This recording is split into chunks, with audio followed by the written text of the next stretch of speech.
Welcome to the Fantasy Audiobook.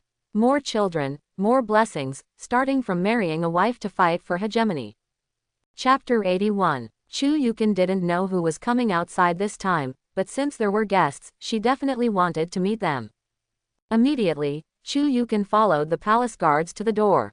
The moment she was let out of the palace gate, Chu Yukin was slightly stunned. Although the woman had changed a lot, became more beautiful and more glamorous, Chu Yukin still recognized her at a glance. Chu Yukin said in disbelief, Shall Bai. The expression on Bai Qingqing's face was still cold, and her expression seemed to be frozen. Chu Yukin didn't suspect anything because of her cold expression, because Bai Qingqing had been like this since she was a child. The master who took her away said that she had a special physique and would never have any feelings in her life, so she was a good candidate for martial arts training. Chu Yukin originally thought she would never see Bai Qingqing again, but she didn't expect to see her in the North Palace today. Chu Yukin immediately came to Bai Qingqing, and Bai Qingqing said expressionlessly, Aunt Chu, I was passing by Beijing, so I wanted to come and see you. Bai Qingqing's expression was very cold, but when she heard these words, Chu Yukin was extremely moved. Bai Qingqing was a maid that Chu Yu took in back then. Chu Yu originally planned to let Bai Qingqing be Lu Chen's maid, but after learning that Bai Qingqing had a talent for martial arts, Chu Yu temporarily gave up the idea. After Chu Yu passed away, Bai Qingqing was also taken away by the master who said she had martial arts talent. Bai Qingqing is only 3 or 4 years older than Lu Chen. When she was in the palace, because Chu Yu wanted her to be Lu Chen's maid, she and Lu Chen basically ate, lived, slept and got along with each other. As time went by, in Chu Yukin's eyes, Bai Qingqing was like her own sister. How could Chu Yukin not be excited when she saw her long-lost sister again? At this time, Chu Yukin suddenly thought of something, so she turned to the soldiers beside her and said, Go tell the prince immediately and tell him that Bai Qingqing is here. Yes, Mrs. Chu. Although the soldier did not recognize the woman in front of him, judging from Chu Yukin's excited mood, this person should be particularly important to the prince. After the soldier finished speaking, he turned around and entered the palace to inform Lu Chen. Chu Yukin walked up to Bai Qingqing, took Bai Qingqing's hand, and asked with concern, Shall Bai, where have you been these years? Bai Qingqing replied, I have been practicing in the mountains with master. Chu Yukin said, It must be very hard. Bai Qingqing said calmly, It's not hard. Chu Yukin smiled slightly and continued, If Chen'er knew you were coming, he would be very happy. After you left, Chen'er thought about you every day and couldn't sleep for many nights. At the same time, inside the palace, Lu Chen was checking the intelligence collected by the Jinyi guards in the study. At this time, a soldier came to the door and knocked on the door and said, Your Majesty, Mrs. Chu asked me to tell you that a woman named Bai Qingqing has come to the palace. Hearing this, Lu Chen was stunned for a moment. This name was a little too old, and he had almost forgotten it. But he still remembered the bed-warming maid he used to hug every night when he was a child. Bai Qingqing, is it the maid my mother prepared for me? Lu Chen still has a deep impression of Bai Qingqing, but he is not very familiar with her name, but he also knows that her surname is Bai. He still remembered that the maid who was in charge of the marriage had always had a face of ice, without any expression on her face. At that time, he thought this little girl was very interesting, and she was not afraid of his prince at all. When he had nothing to do, he would always try his best to make his maid laugh. Sometimes he would tease her in bed, but it was a pity that he had never succeeded in making her laugh in all the years she had been by his side. Later, he heard his mother say that Bai Qingqing seemed to be born without emotions, and then he understood why this Bing Tuo Tuo had no expression on his face. It's not surprising that a woman with no emotions has no expression on her face. After all, she doesn't even know how to express her emotions. Lu Chen thought for a moment, and then said to himself, I remember that she seemed to be practicing with some master. Why did she come to Beijing? Lu Chen then got up from the chair, opened the door and asked, Where is she now? The soldier replied, Go back to your lord, Mrs. Chu and that woman are still at the gate of the palace. After the soldier finished speaking, Lu Chen went directly to the gate of the palace without saying a word. As soon as he arrived at the gate of the palace, he saw a woman who was as cold and beautiful as an iceberg and snow lotus.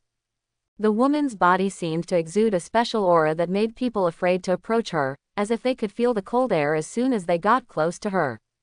Bai Qingqing has changed a lot compared to when she was a child. She has become more beautiful. Her whole body is bulging forward and backward. Coupled with her frosty face, Lu Chen has a desire to conquer her. Lu Chen then used the system to identify it. Name: Bai Qingqing. Identity: Deputy Commander of the Great Sha Shadow Guard, 20 years old, in the Grandmaster Realm world. He was sent by Emperor Sha to lurk around Chuyu since he was a child. This time he came to Beijing, and he was also following the order of Emperor Sha. Emperor Sha believed that there was someone from Xuanyu Palace around Beiking. He wanted to know what Xuanyu Palace wanted to do with King Bei, so he sent Bai Qingqing to monitor King Bei. Rating: 95. Favorability: 0. Need to use Dragon Phoenix Tea to restore her emotions. Seeing Bai Qingqing's introduction, Lu Chen was stunned. Bai Qingqing is actually her father's son.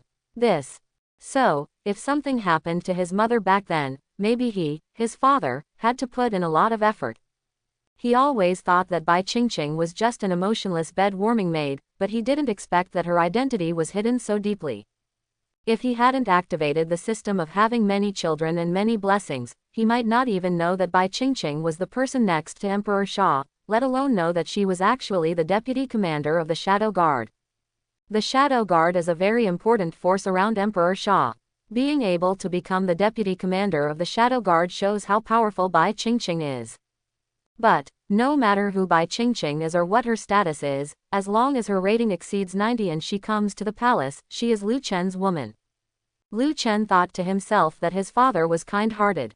Knowing that he could not find a few women with a score of over 90 in Beijing, he sent one specially for him, and she was also a woman from the Grandmaster realm. At this time, Chu Yukin, who was holding Bai Qingqing to talk, suddenly found Bai Qingqing staring behind her. She realized something, so she turned around and found that Lu Chen was coming. She immediately said to Lu Chen, "Chen'er, do you recognize her? She is Xiao Bai, the little maid you grew up with." Hearing Chu Yukin's words, Lu Chen smiled and said, "Of course I recognized it." Lu Chen then came to Bai Qingqing and said, "Xiao Bai, we haven't seen each other for many years. I have missed you very much over the years. I can't sleep well without you around." Although Lu Chen is a prince, because he grew up with Bai Qingqing, and because he has the soul of a transmigrator, he rarely shows off his identity as a prince in front of Bai Qingqing. Lu Chen liked to tease Bai Qingqing with words when she was a child, mainly to see if she would show a panicked expression. However, after several years, he did not see any change in the expression on Bai Qingqing's face. At this time, when Bai Qingqing heard Lu Chen's words, she was still as untouched as she was when she was a child. She didn't think there was anything wrong with this, and there was no look of panic on her face. Seeing this scene, Lu Chen thought to herself that she was indeed a ruthless woman. At this time, Bai Qingqing took the initiative to salute Lu Chen and said, "See you, Your Majesty." Although Lu Chen did not show off his status as a prince in front of her, Lu Chen was still the prince and the king of the north after all, so she still had to bow when she saw Lu Chen. Lu Chen immediately held onto Bai Qingqing's jade arm, looked into Bai Qingqing's eyes with a smile and said, "Xiao Bai, you are so angry now, why are you saluting in front of me?" Seeing Lu Chen's eyes staring straight at Bai Qingqing, Chu Yukin suddenly felt a strange feeling in her heart. She couldn't help but think, could Chen'er also have that kind of interest in Xiao Bai?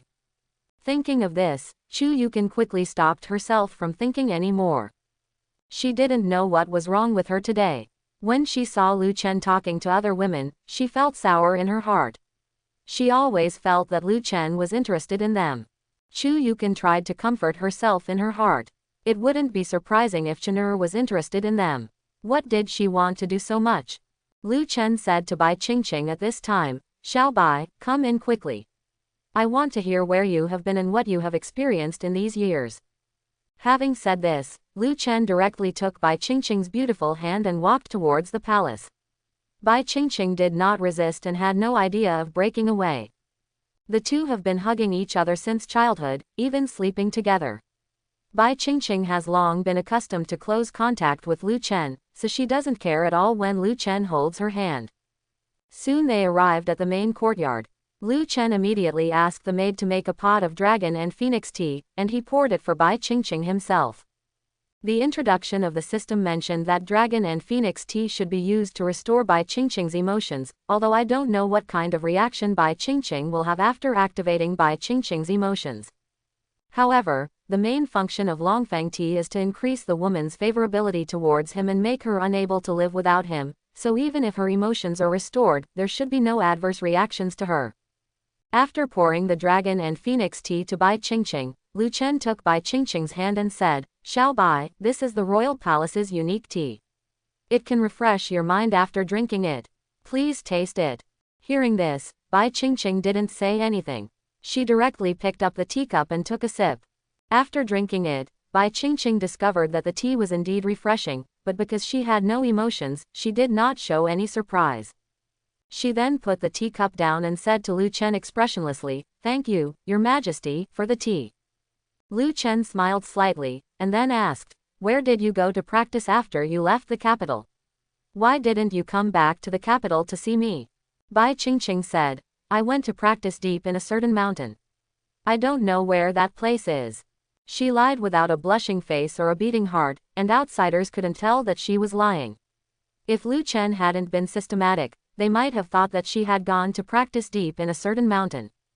Lu Chen then continued to ask, "Then you want to go back?" Bai Qingqing replied calmly, "I'm not going back, I'm leaving the army."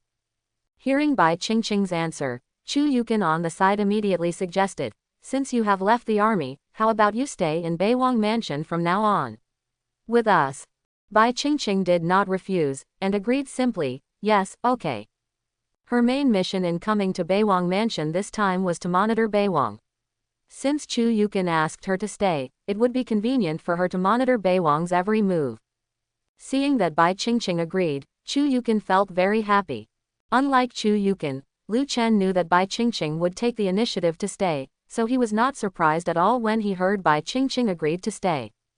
What he is thinking now is that Bai Qingqing has come to the North Palace at this time, and the barbarians are going south, so some secrets of the North Palace will inevitably be exposed to Bai Qingqing, such as the Jin Yiwei, and the howitzer he will show to the soldiers soon.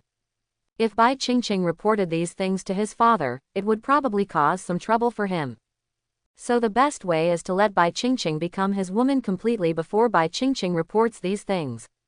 Only in this way can he keep his secrets and prevent his little secret from being known by his father.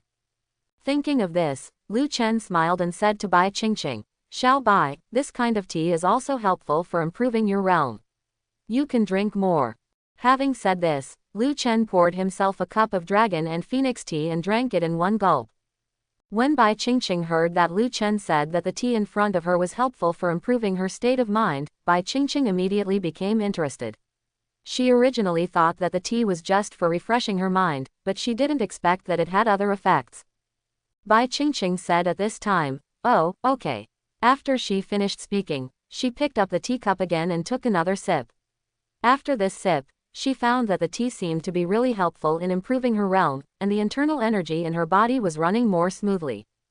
Bai Qingqing needed to collect information, so she asked, "Your Majesty, do you still have this tea?" Lu Chen replied, "Yes, there are tea trees in my mansion.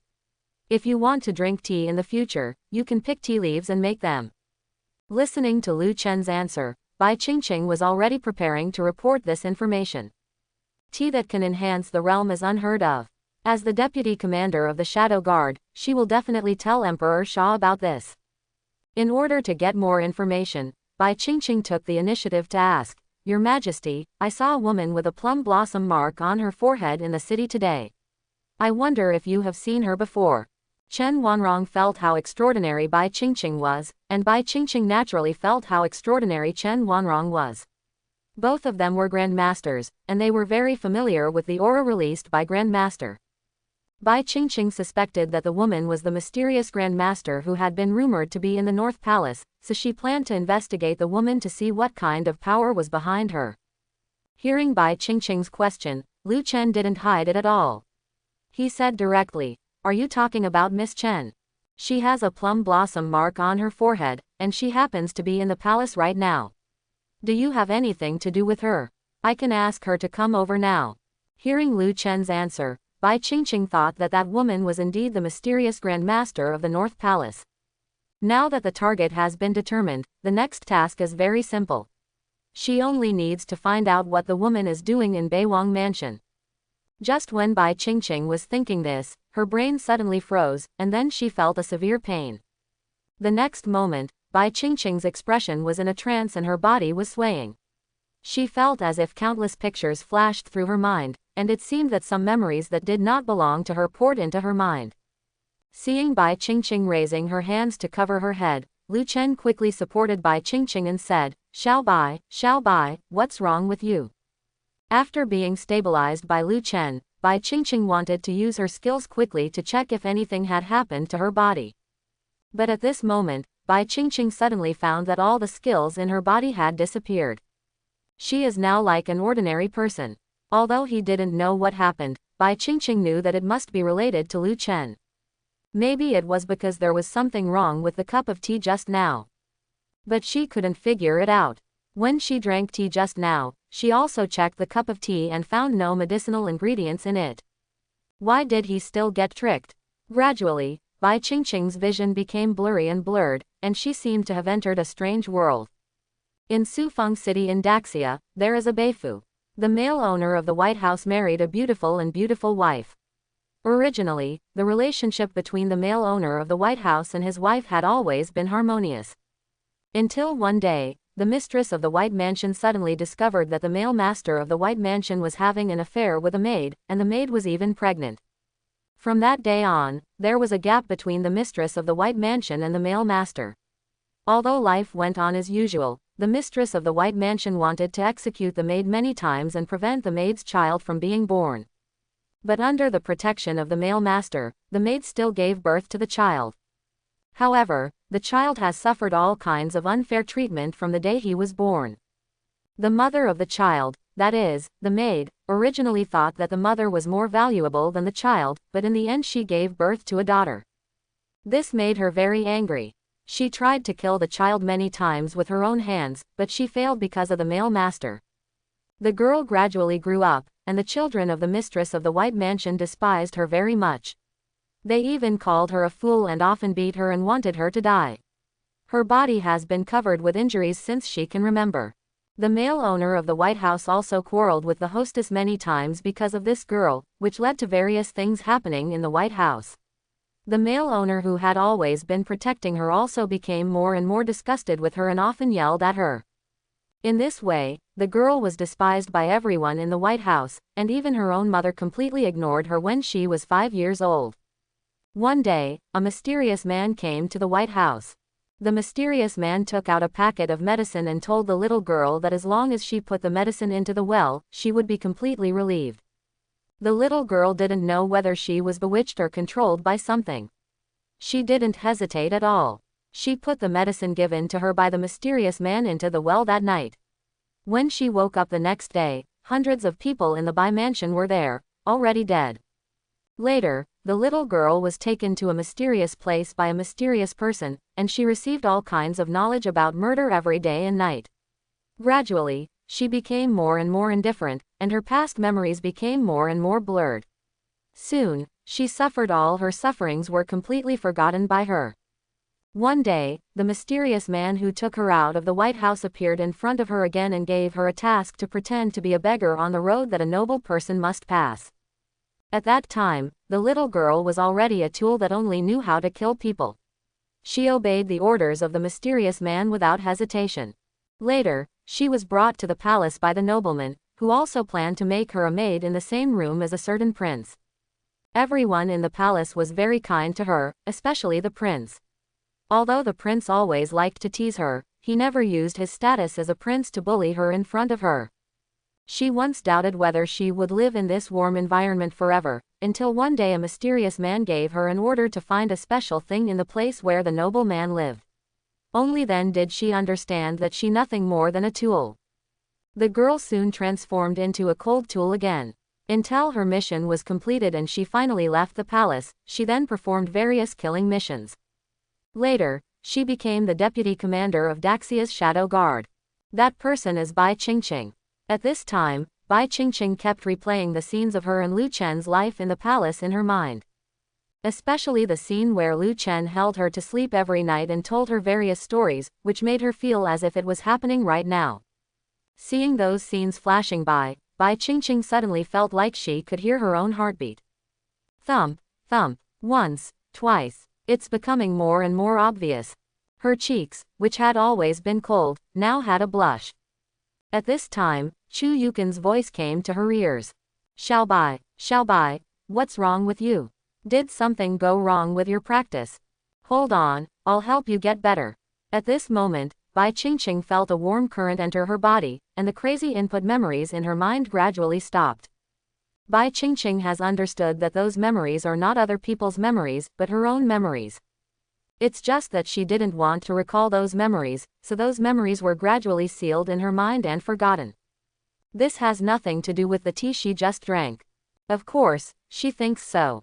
Lu Chen saw Bai Qingqing stabilize his body at this time, and immediately let go of Bai Qingqing. Soon, Bai Qingqing felt that her power had returned. With Chu Yukin's internal conditioning, Bai Qingqing quickly returned to normal. She opened her eyes and looked at Chu Yukin and said, Aunt Chu, I'm fine. Thank you. After hearing Bai Qingqing's words, Chu Yukin stopped transmitting her internal energy, and then she asked seriously, Xiao Bai, what's wrong with your body? Why did I feel that you suddenly lost your internal energy just now? Bai Qingqing herself didn't know what was going on, so she had to find an excuse and said, something went wrong in my martial arts training recently, just take a night's rest. Chu Yukin immediately said, then you should go and rest now. Your health is still important. After Chu Yukin finished speaking, Lu Chen said, Xiao Bai, I'll have someone arrange a room for you right now. Then Lu Chen turned around and asked the maid in the yard to prepare the room immediately. Looking at Lu Chen's back, Bai Qingqing suddenly felt that her mind was in a trance again for some reason. He was like a star in the darkness, allowing her to see a glimmer of light in the endless darkness. Lu Chen was still asking the maid to arrange a room for Bai Qingqing when a system prompt suddenly sounded in his ears, and then a text interface appeared in front of Lu Chen. Bai Qingqing's emotions have recovered, and her favorability is 100. Seeing this prompt, Lu Chen was stunned for a moment. As soon as Bai Qingqing's emotions recovered, her favorability level for herself soared to 100 in an instant. Lu Chen came to his senses quickly. He turned to look at Bai Qingqing and found that Bai Qingqing was looking at him. There seemed to be something extra in her eyes. As for what was extra, Lu Chen couldn't tell. Although she still looked cold, her eyes seemed to radiate a gentle light.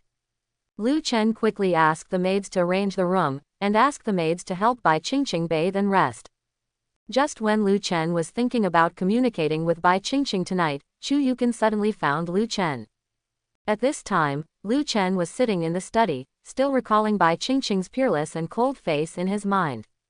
Dong dong dong. After hearing the knock on the door, Lu Chen came to his senses and immediately said, the door is open, come in. The next moment, Chu Yukin opened the door and entered. Chu Yukin was wearing a green yunsheng today. Her plump body clung to the clothes, highlighting her curvy body. She wore her hair in a woman's bun, and she looked like she was married. Mature woman, of course, she is indeed married. After seeing it was her, Lu Chen asked with a smile, Aunt Chu, what do you want from me? Chu Yukin asked directly, Chen'er, Xiao Bai suddenly lost his power today. Does it have anything to do with you? She often suddenly loses her power in front of Lu Chen, so she wants to ask if it is caused by Lu Chen. If it is caused by Lu Chen, it does not matter. If Bai Qingqing had a physical problem, she would have to pay close attention to it, which is why she came to ask Lu Chen. Lu Chen didn't hide anything and said directly, well, it's my fault. I remember I told you that any woman who loves me will lose her power after coming into contact with my body. Hearing Lu Chen's answer, Chu Yukin had a strange look on her face. Of course she still remembered this. It's just that she thought this little villain was joking with her. When she thought that only a woman who was deeply in love with him would lose her skills after coming into contact with him, Chu Yukin felt extremely tangled in her heart. So, she also has that kind of feeling for Chen'er. How could she have feelings for a man and a woman towards him? This was absolutely impossible. Chu Yukin quickly stopped herself from thinking any more. Then she changed the subject and said, Chanur, I remember that you have magic that can heal people's bodies. Did you use magic to help Xiaobai see what's going on with her body today? Lu Chen replied, I've seen it, and it's nothing. It's just that something went wrong during the practice. I've helped her fix it. I'll go and help her fix it later, and it should be fine. Chu Yukin breathed a sigh of relief. It turned out that there was something wrong with her practice. She thought Bai Qingqing had some incurable disease and wanted to be with them at the last moment of her life, so she came to Beiwang Mansion. Chu Yukin murmured, as long as it's okay. Having said this, Chu Yukin glanced at the information on the desk, and then asked, Chanur, is there any movement among the barbarians now? Lu Chen replied, not yet, but this just gives us an opportunity to arrange things. You and Zixuan can go south the day after tomorrow. Chu Yukin reminded, Yu is about to give birth. It may not be a good thing for her to rush at this time. Lu Chen was stunned for a moment when he heard Chu Yukin's reminder. How could he forget this? This is indeed a problem.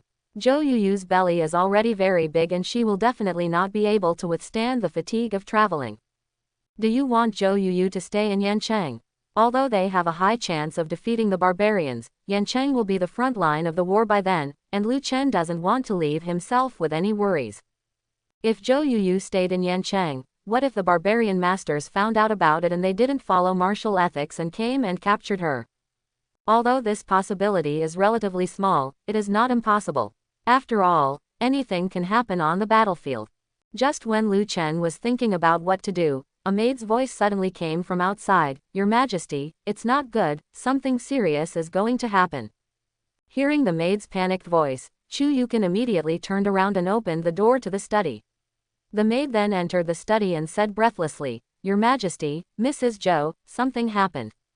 Hearing this, Lu Chen's face darkened, he stood up immediately, and then asked, What's going on? The maid quickly said, When Mrs. Xiao Zhou was resting in the pavilion just now, she suddenly had a stomachache, and then blood flowed all over the floor.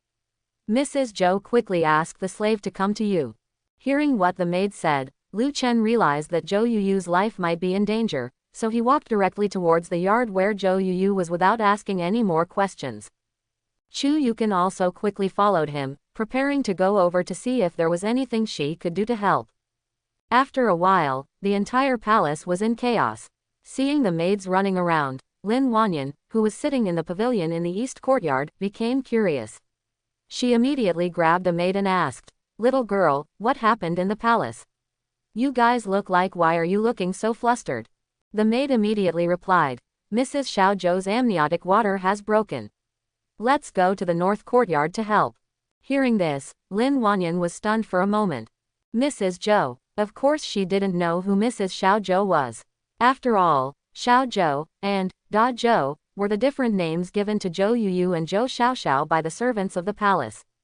However, hearing the maids call her Mrs., Lin Wanyan also guessed that it was Bei. Something happened to one of the king's concubines. Lin Wanyan no longer stopped the maid in front of her. I see, you can go about your business. After the maid bowed slightly, she immediately bypassed Lin Wanyan and headed to the north courtyard. At this time, Lin Wanyan came to the pavilion and said to Chen Wanrong, Palace Master, I think this is a good opportunity. If you can help King Bei save the life of his concubine, he should be very grateful to you. If Chen Wanrong wants to plant a love charm in Lu Chen, she must first make Lu Chen fall in love with her.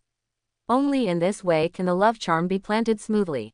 Otherwise, even if he is possessed by the love Jiyu, it will be difficult to completely control Lu Chen. Chen Wanrong pondered for a moment and said with a cold face, Aunt Lin, tell the maid to tell King Bei that I can save his wife. If you need help, you can tell me. Seeing that Chen Wanrong agreed, Lin Wanyan turned around and came to the entrance of the courtyard, then caught a maid who was heading to the north courtyard and asked her to bring a message to Lu Chen. As soon as she heard that someone could save Mrs. Xiao Zhou, the palace maid naturally did not dare to neglect and hurriedly ran all the way to the north courtyard. Lin Wanyan returned to the yard at this time and came to sit in the pavilion. Palace Master, what should we do next? Are we going south with the North King's wife and concubines? Originally they thought they could easily implement their plan, but now it seems that their plan will be delayed for some time. No one expected that the barbarians would move south at this time, and no one expected that the northern king would actually fight the barbarians to the death in Yancheng. Chen Wanrong did not answer immediately. She stared in the direction of the north courtyard. After a while, she said, "We have been waiting for so many years, and there is no shortage of time. If he dies in the battle, we will go to the capital to find him. Cooperate with other princes. The throne is a great temptation for any prince, and Chen Wanrong believes that some prince will agree to cooperate with their Xuanyu palace. But compared to those princes, King Bei is the most suitable candidate. After all, King Bei is not in the capital, and it is more convenient for Xuanyu Palace to do things. But if they really have no choice, they can only cooperate with other princes." North Palace. North Courtyard, Zhou Yuyu's room. The midwife and the maids were very busy coming and going. The midwife kept wiping Zhou Yuyu's body with hot water and tried every means to help Zhou Yuyu stop the bleeding. Obviously, Zhou Yuyu's amniotic water was not just broken. If the bleeding cannot be stopped, whether she can survive is a question. One corpse and 2 lives are too common in this era. The atmosphere in the room was very depressing. Zhou Yuyu was in pain, and her consciousness gradually became blurred. At this moment, a maid suddenly said, "The prince is here, the prince is here." Hearing this, the people in the room quickly made way for Lu Chen. Some of the maids in the palace knew that Lu Chen knew magic. From the perspective of the midwife and the maids, as long as King Bei arrives as soon as possible, there will definitely be no problem in saving the lord. Hearing the maids say that the prince is here, Zhou Yuyu's originally hazy consciousness became slightly clearer. Lu Chen came to Zhou Yuyu's bedside in a few steps, held Zhou Yuyu's hand, and then immediately used the rejuvenation hand to treat Zhou Yuyu. At this time, Zhou Yuyu's face was sweating profusely, and her face was pale without a trace of blood, just like the face of a dead person. Zhou Yuyu said feebly, "Your Majesty, Yuyu may not be able to survive. You must let the child survive. From now on." At this point, Zhou Yuyu suddenly stopped and did not continue. Because she felt that her body became very relaxed instantly, and the pain in her body seemed to disappear. Zhou Yuyu was stunned for a moment. Seeing the green light emanating from Lu Chen's hand, Zhou Yuyu instantly understood that this was Lu Chen using magic to treat himself. Lu Chen looked into Zhou Yuyu's eyes at this time and asked with a smile, "What will happen next?" Zhou Yuyu smiled slightly and then said, "Yuyu will give birth to more children for the prince in the future." As soon as Zhou Yuyu finished speaking, she heard the midwife say, "The bleeding has stopped. Get ready to deliver the baby." Originally, Zhou Yuyu's child would not be born for some time, but there was no way, the amniotic water broke, and now this situation could only allow the child to be born early. This instantly solved the problem that Lu Chen was struggling with before. Lu Chen was still struggling with the fact that Zhou Yuyu's belly was already so big that she couldn't withstand the commotion of boats and cars, and they were traveling south without him. If something happened, it would probably happen to her and the child in her belly. Now that it's better, the child came out early. He can use the rejuvenation hand to treat Zhou Yuyu in advance and let Zhou Yuyu recover as soon as possible. In this way, he won't be afraid of Zhou Yuyu having an accident on the road. At this time, a maid hurriedly entered the room. When the maid saw that Lu Chen was treating Zhou Yuyu, she did not disturb Lu Chen directly. Instead, she gently came to Chu Yukin and whispered in her ear, "Mrs. Chu, the guests in the East Courtyard said that they can treat Mrs. Zhou. If you need anything, you can contact them." Chu Yukin whispered, "Yes, I understand." Speaking of this, Chu Yukin glanced at Lu Chen and Zhou Yuyu, who was lying on the bed and had improved. She thought to herself that it would be okay if she didn't need to ask the master of Xuanyu Palace for help. After all, Lu Chen is a person who knows immortality. No matter how powerful the palace owner of Xuanyu Palace is, he can't be better at healing than a person who knows immortality. After a while, the sound of a child crying came from the room. Congratulations to the host for obtaining a heir, a reward of 50,000 black cavalry, 2 grandmaster level generals, and a bonus population of 500,000. The midwife said excitedly to Lu Chen, "Congratulations, Your Majesty, it's a boy." Having said this, the midwife came to Lu Chen holding the baby. Because he was born prematurely, his condition was very unstable. In this era, there is no modern medical care, and the probability of death of premature babies is very high. The midwife knew that Lu Chen knew magic, so she specially brought the child over and asked Lu Chen to treat the child. Lu Chen said to the midwife, "Put the baby on the bed." "Yes, Your Majesty." The midwife then bent down and placed the crying baby next to Zhou Yuyu. Because of the treatment of the rejuvenation hand, Zhou Yuyu was fine now. She turned to look at her child, and her childish face also released the brilliance of motherhood. Lu Chen then raised his other hand and placed it on the baby while treating the baby. Gradually, the baby stopped crying, and just raised his little hands and feet and kept making gestures in the air. At this time, Chu Yukin's eyes fell on Lu Chen's face. Seeing that Lu Chen's face was a little pale, the original smile on Chu Yukin's face disappeared instantly. She immediately came to Lu Chen's side and asked with concern, "Chen'er, are you okay?" The treatment of the rejuvenation hand consumes spiritual energy, and the spiritual energy in this world is very weak. Lu Chen consumed a lot of spiritual energy when he treated Zhou Yuyu, and the spiritual energy in his body could not be replenished for a while. Lu Chen's body became extremely tired. Lu Chen also felt this. Every time he treated someone, he would be particularly exhausted. The main reason is that his realm is not enough and the spiritual power stored in his body is too little. Only when he reaches the Grandmaster realm can his path of cultivation truly begin. After hearing Chu Yukin's concerned voice, Lu Chen whispered, "I'm fine." Zhou Yuyu also discovered that Lu Chen was not in a good condition. She also guessed that Lu Chen was trying to heal herself, which is why his face was so pale, so she quickly said, "Your Majesty, I'm fine now. You don't need to use magic. I'm getting treatment for you." Lu Chen smiled and said, "Don't worry, I know what's appropriate." There was a hint of worry on Zhou Yuyu's face, but she didn't say anything more.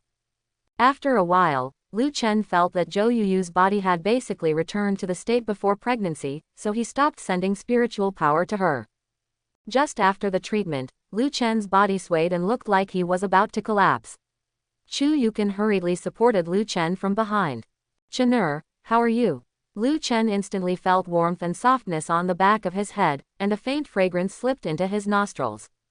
At this time, all the women in the room came to Lu Chen and looked at him worriedly. After Lu Chen leaned in Chu Yukin's arms for a while, he said, "I'll just take a rest, you don't have to worry." Seeing that Lu Chen had said this, Mu Zixuan and the others relaxed a little. After a while, Chu Yukin held Lu Chen's head and while cleaning the hair on his cheeks, said, "Chen'er, would you like to give the child a name?" Lu Chen glanced at the baby on the bed, thought for a moment, and then said, "Let's call him Lu Changsheng." This baby was born prematurely, and despite his own treatment, his health was no better than that of his first two children. Lu Chen doesn't expect him to do anything big, he just hopes he can live a good life. North Palace, East Courtyard. Chen Wanrong and Lin Wanyan sat in the pavilion for an hour, but they did not see any maids or servants from Beiwang Mansion asking them to treat Beiwang's concubine. This made the two of them feel a little confused. It is very dangerous for the amniotic water to break, and it is very common in this era to kill two people. King Bei actually didn't let the two of them go over to help take a look. The two of them are from Xuanyu Palace, and one of them is the palace master of Xuanyu Palace. There is no problem in treating a woman whose amniotic water has broken. Does King Bei not believe them? At this time, Lin Wanyan found that the maid who had gone to the north courtyard to help had returned. She immediately got up from the stone bench, walked to the maid and asked, "Little girl, how is your little Mrs. Zhou?"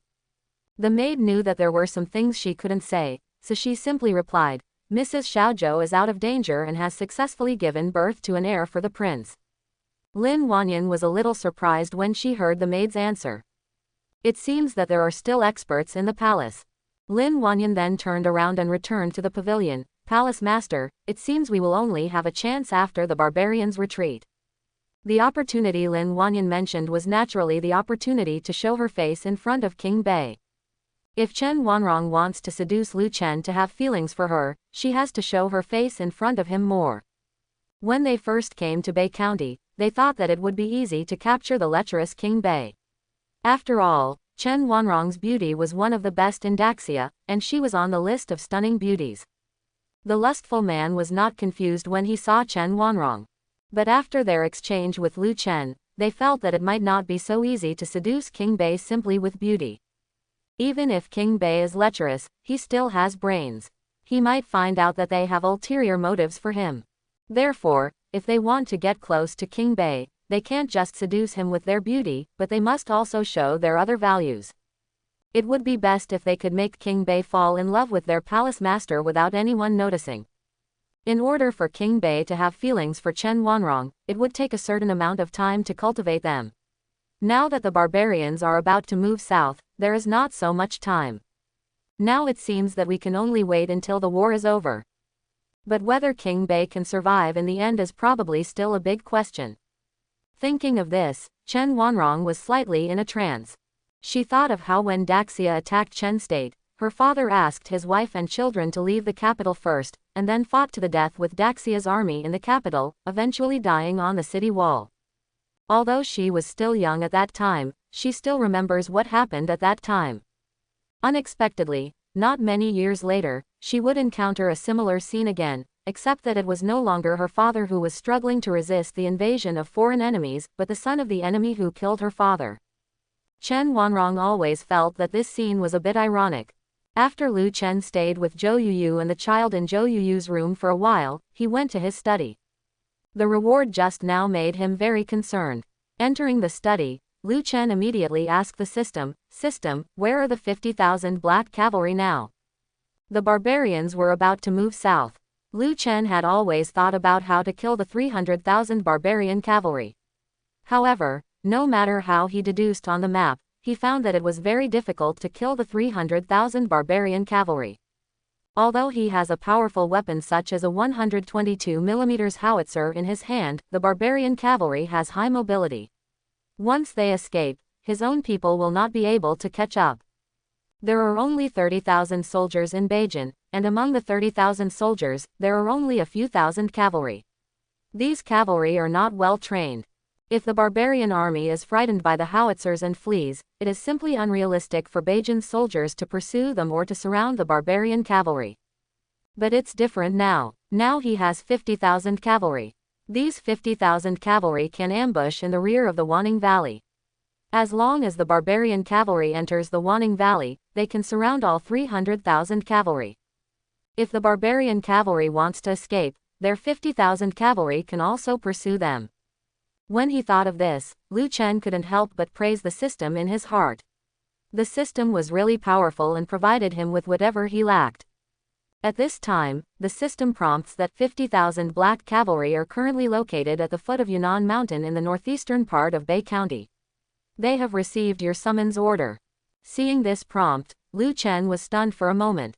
He knew that the subordinates he obtained through the system had implanted identities in this world, that is, the aborigines of this world. When he heard that his 50,000 black cavalry were in the northeastern part of Beijing, Lu Chen's heart skipped a beat. The 50,000 black cavalry implanted in this world wouldn't be barbarian soldiers, right? After all, there are only barbarians in the north. Lu Chen then asked, System, are the black cavalry and the population of 500,000 people I obtained barbarians? The implanted identities of the 50,000 black cavalry and 500,000 people obtained by the host are the survivors of Dayu. They fled to the north to avoid the war 500 years ago and settled in a certain mountain. Now their sacrifices comply with the destiny of heaven and they recognize King Bei as the son of destiny. They will follow King Bei and rule the world. This implanted identity is not unacceptable. After all, Dayu has been destroyed for more than 500 years, and Dasha was also built on the foundation of Dayu. It can be said that the people of Dasha now are all the people of Dayu before. Lu Chen continued to ask, now that the summons is issued, how long will it take for the black cavalry to arrive? As soon as half a month. Lu Chen said to himself, half a month is enough. Northland, Yunnan Mountain. At the foot of the mountain, there is a continuous group of buildings. The types of these buildings are very similar to those in Daxia. It looks like this place is in Daxia. But this place does not belong to Daxia, nor does it belong to any country or dynasty. This is Dayu City. At this time, the streets of Dayucheng looked very prosperous with pedestrians coming and going in busy traffic. But at this moment, the pedestrians on the street suddenly stopped, as if their bodies were frozen. The moving carriage also stopped instantly. People all raised their heads and looked to the south. At the same time, the main palace of Dayu City. An old man looked at the turtle shell in front of him with burning eyes, and said to two strong men in black armor not far away, "Destiny is in the south, the human sovereign has appeared, and it's time for us to join the world." Then the two strong men summoned the black cavalry and rushed to Daxia North County with all their strength. Night. After Chu Yukin had dinner, she patrolled the inner courtyard. Although there are many lanterns lighting up the palace at night, the light of the lanterns is not bright, and the courtyard still looks dim. Suddenly, Chu Yukin saw a dark figure sneaking into the courtyard where Bai Qingqing was. Chu Yukin frowned, lightly kicked her legs, jumped directly to the courtyard wall, and then quickly followed. The other person is sneaky, and you can tell at a glance that he is not a good person. Chu Yukin was a little curious as to who dared to break into the inner courtyard of Beiwang Mansion so late. The person who came to assassinate Lu Chen before could not even find his body now. Under such circumstances, he actually dared to lurk in Beiwang Mansion and make small moves. After Chu Yukin entered the courtyard where Bai Qingqing was, she immediately hid behind the rockery to see what the black figure was planning to do. At this moment, the dark figure quickly opened the door of Bai Qingqing's room and slipped in. Because the lantern was too dim, Chu Yukin could not clearly see what the man looked like. Chu Yukin couldn't help but think, why did this person go to Bai Qingqing's room? Is it possible that he wants to do something to Bai Qingqing? Bai Qingqing is also a martial artist after all, but she probably sensed Bai Qingqing's internal strength during the day. Bai Qingqing is probably already a 9th grade martial artist, and may even be stronger than her. This assassin seeks to cause trouble for Bai Qingqing. Isn't that asking for death? Moreover, Bai Qingqing just came to the palace, how could there be assassins coming to trouble her today? Or did the assassin go to the wrong room? Originally he planned to go to Lu Chen's room, but he thought Bai Qingqing's room was Lu Chen's room. Just when Chu Yukin was thinking this, candlelight lit up in the room. However, there was no sign of any fighting in the house. Chu Yukin was slightly stunned. How is this going? Why didn't Bai Qingqing take action against the assassin? Could it be that he and Bai Qingqing are in the same group? No, it should be said that Bai Qingqing and that person are in the same group.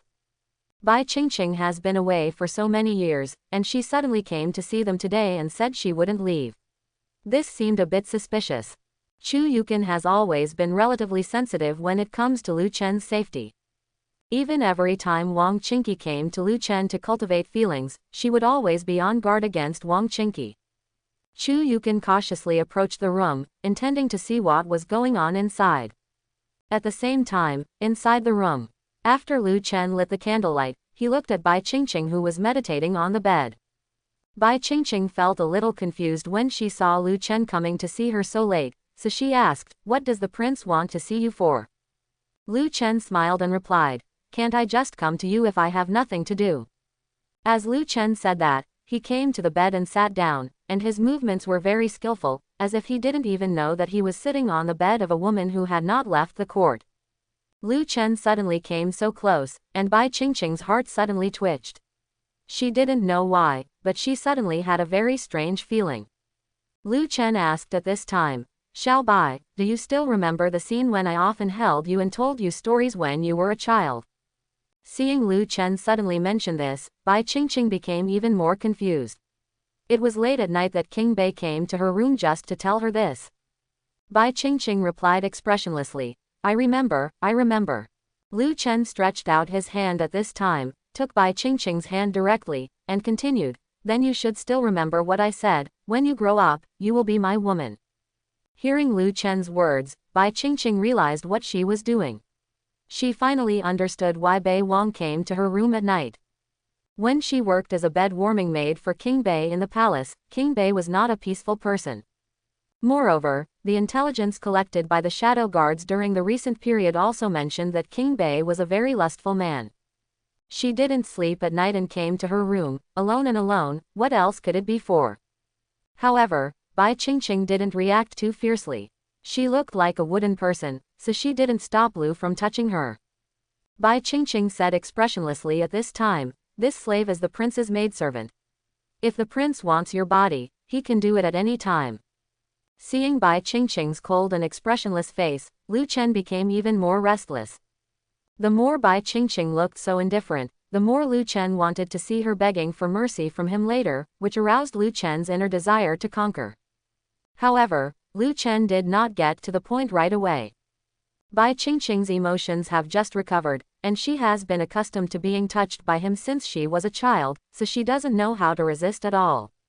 So he planned to tell Bai Qingqing's identity directly to let Bai Qingqing know that he already knew her true identity. When her identity is revealed, Bai Qingqing will inevitably behave differently. Lu Chen didn't believe that she would be able to be so calm later. Then Lu Chen raised his hands and placed them on Bai Qingqing's shoulders, then slowly put her on the bed, then lay on her soft body and looked at her like this. Bai Qingqing also looked into Lu Chen's eyes, but she still didn't resist. At this time, Lu Chen raised her jade arms above her head, then held her two wrists with one hand, and then whispered in her ear, "Deputy Commander Bai, in order to complete the mission assigned to you by my father, is it worth sacrificing your own innocence like this?" Hearing Lu Chen's whisper in her ear, Bai Qingqing's pupils shrank sharply. She didn't expect that her identity was already known to Lu Chen. With her emotional recovery, Bai Qingqing has experienced more emotions, such as nervousness and panic. She is no longer the fearless killing tool she used to be. Bai Qingqing couldn't believe that she had just arrived in Beijing and how the King of the North discovered her identity. Moreover, didn't the intelligence collected by Shadow Guard say that King Bei was just a useless prince? Plus her understanding of King Bei when he was a child meant that King Bei was indeed just a womanizer. In the end, the Northern King in his body was able to reveal his identity in one word. Although he felt nervous, but after all he was the deputy commander of the Shadow Guard who had seen big scenes, Bai Qingqing quickly calmed down again. She then said in an indifferent tone, "My lord, what do you mean by this? Why can't this slave understand you?" Lu Chen put his hand restlessly into Bai Qingqing's clothes, and then said while messing around, "Xiao Bai, it seems that you have grown a lot in these years." Having said this, he blew into Bai Qingqing's ear, and Bai Qingqing suddenly felt her heart twitch again. Immediately afterwards, a strange feeling poured into her body, and her body became a little hot for a while. This was a feeling she had never experienced before. Bai Qingqing was stunned again. After her emotions had just recovered, she experienced this kind of physical throbbing for the first time. She didn't know how to deal with it. But she also understood that this must be related to Lu Chen. Bai Qingqing twisted her delicate body slightly, trying to get out from under Lu Chen's body. But her body had been fixed by Lu Chen and she couldn't move out at all. When Lu Chen saw Bai Qingqing starting to struggle, he knew that his words had an effect. He continued to say in Bai Qingqing's ear, "Xiao Bai, my father asked you to come to Beijing. He probably wanted to see if there was anyone around me. Are you from Xuanyu Palace?" Seeing that Lu Chen even told her about her mission, Bai Qingqing suddenly woke up. King Bei obviously knew more than she thought. This time she was in trouble. Unexpectedly, she had just arrived at Beiwang Mansion, and her identity and mission were revealed by Beiwang. Although her secrets had been revealed directly by Lu Chen, Bai Qingqing still said stiffly, "Your Majesty, I came to Beijing on my own and has nothing to do with Your Majesty. I don't know why Your Majesty thinks so." Bai Qingqing really couldn't understand how the North King could know her identity and mission. Even if the intelligence network of Beiwang Mansion is very developed and there are spies in the capital, then Beiwang will only be able to find out that he is the Shadow Guard at most, and it is absolutely impossible to know that he is the deputy commander of the Shadow Guard. Even the chief commander of the Shadow Guard didn't know that he was the deputy commander of the Shadow Guard, but in the end, King Bei knew that he was the deputy commander of the Shadow Guard. Moreover, when Emperor Xia gave her the order, he gave it in front of her. The order did not pass through the hands or mouth of the second person. Logically speaking, the possibility of leakage was not high. Could it be that there is something wrong with Emperor Xia? National Division. The figure of Situ Ce suddenly appeared in Bai Qingqing's mind.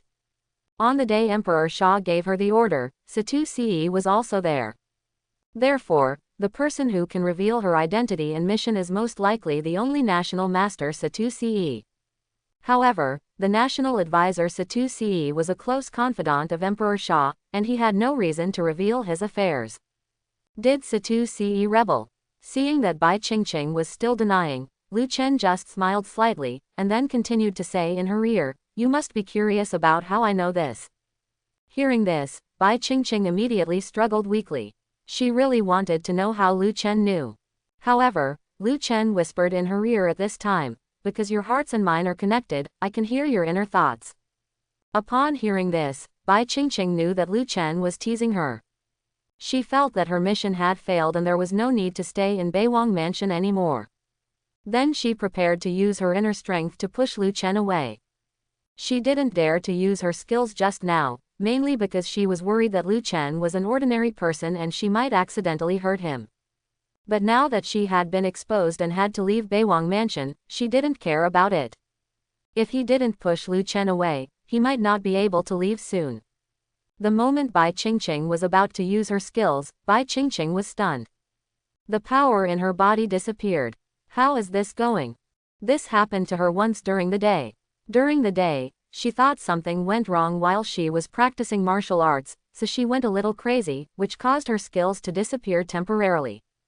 Unexpectedly, at this critical moment, the power in her body disappeared again. Is this really something that went wrong when she was practicing martial arts? Or is it all related to the Northern King in him? Bai Qingqing continued to stare at Lu Chen, trying to see what was in Lu Chen's eyes.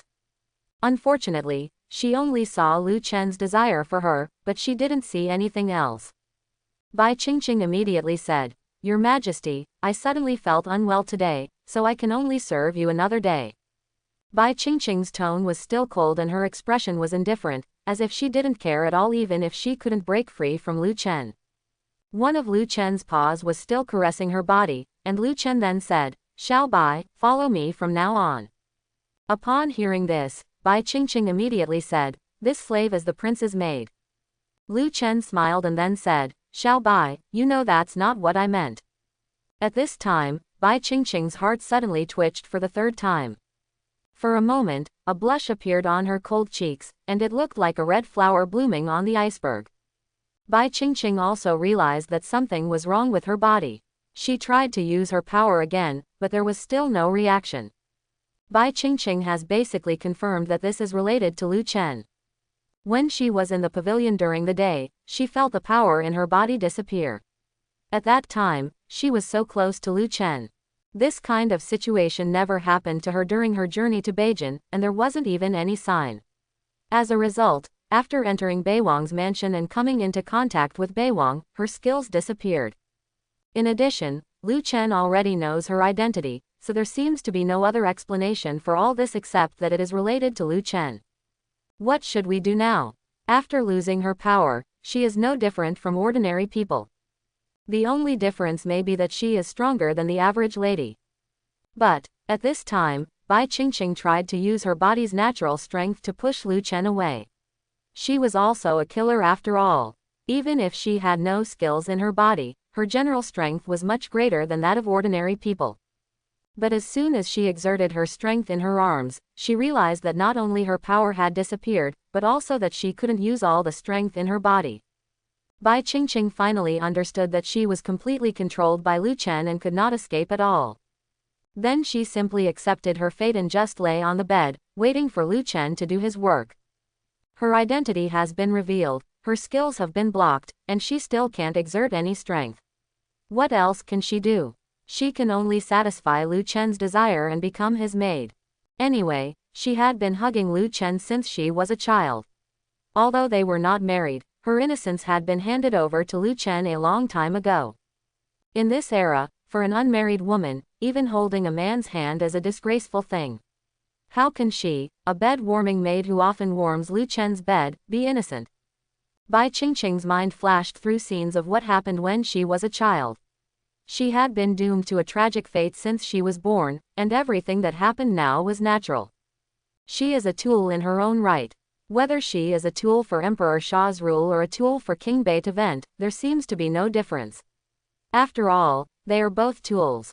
Lu Chen was a little confused when he saw Bai Qingqing looking to one side, lying there without moving, as if she was letting you do whatever you wanted.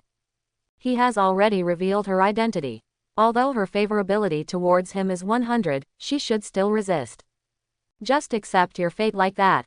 Lu Chen continued at this time. Xiao Bai, although I can't change your past, I can change your future. Quit from Shadow Guard and be my woman, okay? Bai Qingqing still didn't respond, and she looked like a dead pig that was not afraid of boiling water. What else could she say? She was already suppressed by Lu Chen. There are only a few layers of clothes between the two of them, so Lu Chen can take action at any time.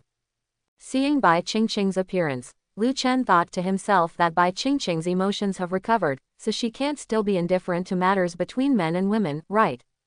Thinking of this, Lu Chen looked up at Bai Qingqing, then slowly lowered his head and approached her pink lips. Bai Qingqing did not dodge, Lu Chen just leaned forward. Lu Chen simply didn't care. It was done anyway, so let's continue. Then Lu Chen started to kiss Bai Qingqing. At the same time, Chu Yukin at the door was looking at what was happening in the room through a small hole with wide eyes. Although the light from the candles in the room was relatively weak, Chu Yukin could still clearly see the faces of the two people in the room and what they were doing. Chu Yukin quickly used her skills to calm down quickly. Then a faint emotion arose in her heart.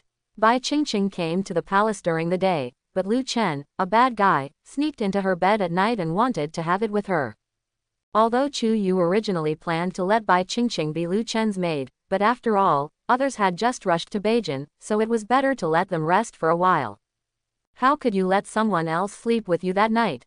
Just now she thought some assassin had entered the palace, but it turned out to be this bad guy again. Chu Yukin sighed and had no intention of continuing to read. She then turned around and left the door. Bai Qingqing was Lu Chen's maid. Chu Yukin didn't plan to care too much about what Lu Chen wanted to do to Bai Qingqing. Even if she has a child, it doesn't matter. When the time comes, she can find a family for Bai Qingqing, recognize her as a godfather and godmother, and then marry her to Beiwang Mansion as a concubine. After Chu Yukin left, Lu Chen and Bai Qingqing continued to kiss. Bai Qingqing originally thought it didn't matter anymore. She had been touched by Lu Chen since she was a child, so she wouldn't feel anything if Lu Chen did anything to her body. However, she soon realized something was wrong. The kiss between the two actually made her body become extremely restless, and a warm current seemed to pass through her body. She had experienced this feeling for the first time in so many years since she was a child. Bai Qingqing had no idea what was going on. In fact, when she was in the palace, the female officials in the palace also taught her some knowledge about men and women. After all, she was originally trained as Lu Chen's maid.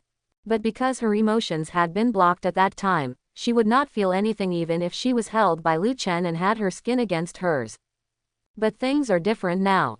Her emotions have awakened. In addition, her emotions have been closed for more than 10 years, and her inner feelings suddenly burst out as if they had found a flood outlet. Lu Chen did not continue to restrain Bai Qingqing's jade hands. He used both hands on Zhengtu. Instead, after Bai Qingqing's hands were let go by Lu Chen, she didn't know where to put them. In the end, she couldn't help but put them on Lu Chen's neck, hugged Lu Chen's neck and kissed Lu Chen. After a while, Bai Qingqing realized something was wrong. Her clothes disappeared at some point. But at this moment, Lu Chen slowly raised his head and separated his lips slightly from hers. Lu Chen looked at Bai Qingqing, who had a rosy face but still kept a cold face. He couldn't help but raise his hand and gently caress her smooth and white cheek. Lu Chen suddenly stopped kissing, and Bai Qingqing was a little uncomfortable. Her jade arms were still around Lu Chen's neck. Lu Chen said in a teasing tone at this time, "Xiao Bai, it seems that you have learned bad things over the years." Hearing this, Bai Qingqing suddenly felt ashamed, and she felt ashamed for a moment. For some reason, she didn't dare to look at Lu Chen, and subconsciously turned her gaze to one side. Seeing this cool and shy lady under him, Lu Chen couldn't stand it anymore. He must make this cold woman look like a different person today. Thinking of this, Lu Chen leaned down again and blocked Bai Qingqing's lips again. Bai Qingqing still thought Lu Chen was just kissing, and she still subconsciously responded to Lu Chen's kiss just like before. However, Bai Qingqing soon realized that Lu Chen was more than just a kiss. Well, as a deep voice came from Bai Qingqing's throat, the candlelight in the room began to shake.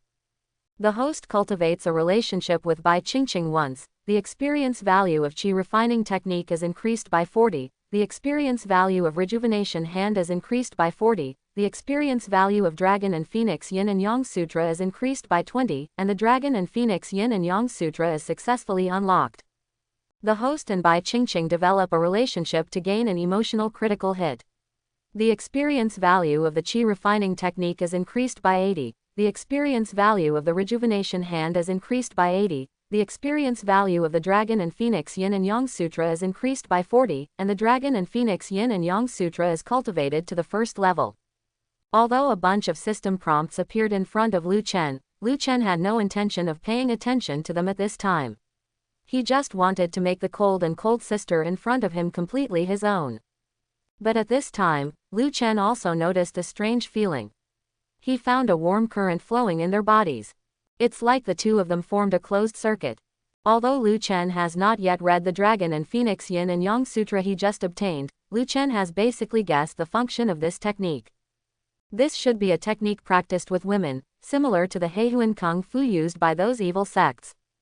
However, the Dragon and Phoenix Yin and Yang Sutra is different from the Heihuan Gong. The Dragon and Phoenix Yin and Yang Sutra will not cause any harm to the other party.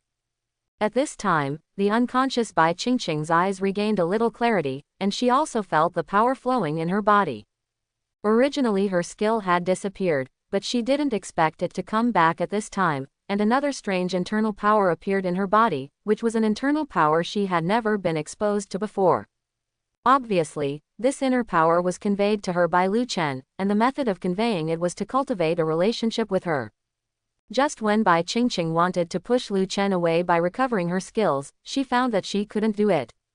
It's not that she has no strength, but that she has a deep dependence in her heart.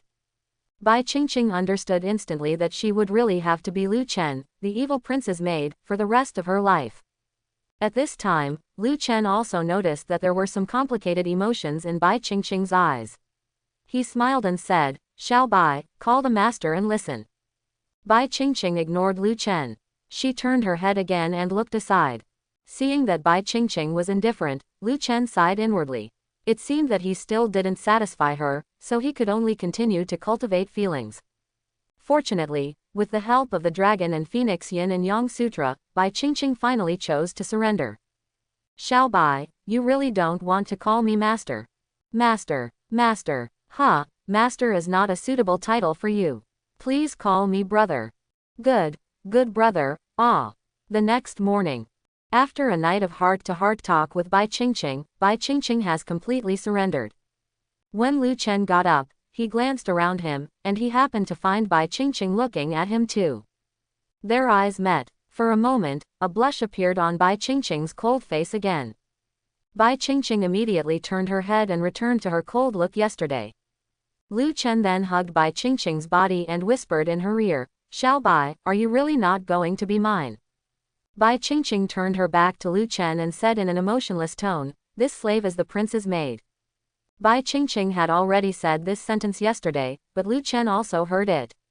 Although they were the same words, the meaning was different when Bai Qingqing said it again. Bai Qingqing knew that she had to betray Emperor Sha. Her identity had been discovered by Lu Chen and her body was controlled by Lu Chen. At this time, she had no other choice but to surrender to Lu Chen. And she has completely accepted Lu Chen in her heart. In her opinion, there is no difference between becoming Emperor Sha's tool and becoming Lu Chen's tool. She had no sense of belonging to the Shadow Guards, and now that she is controlled by Lu Chen, it is normal for her to become Lu Chen.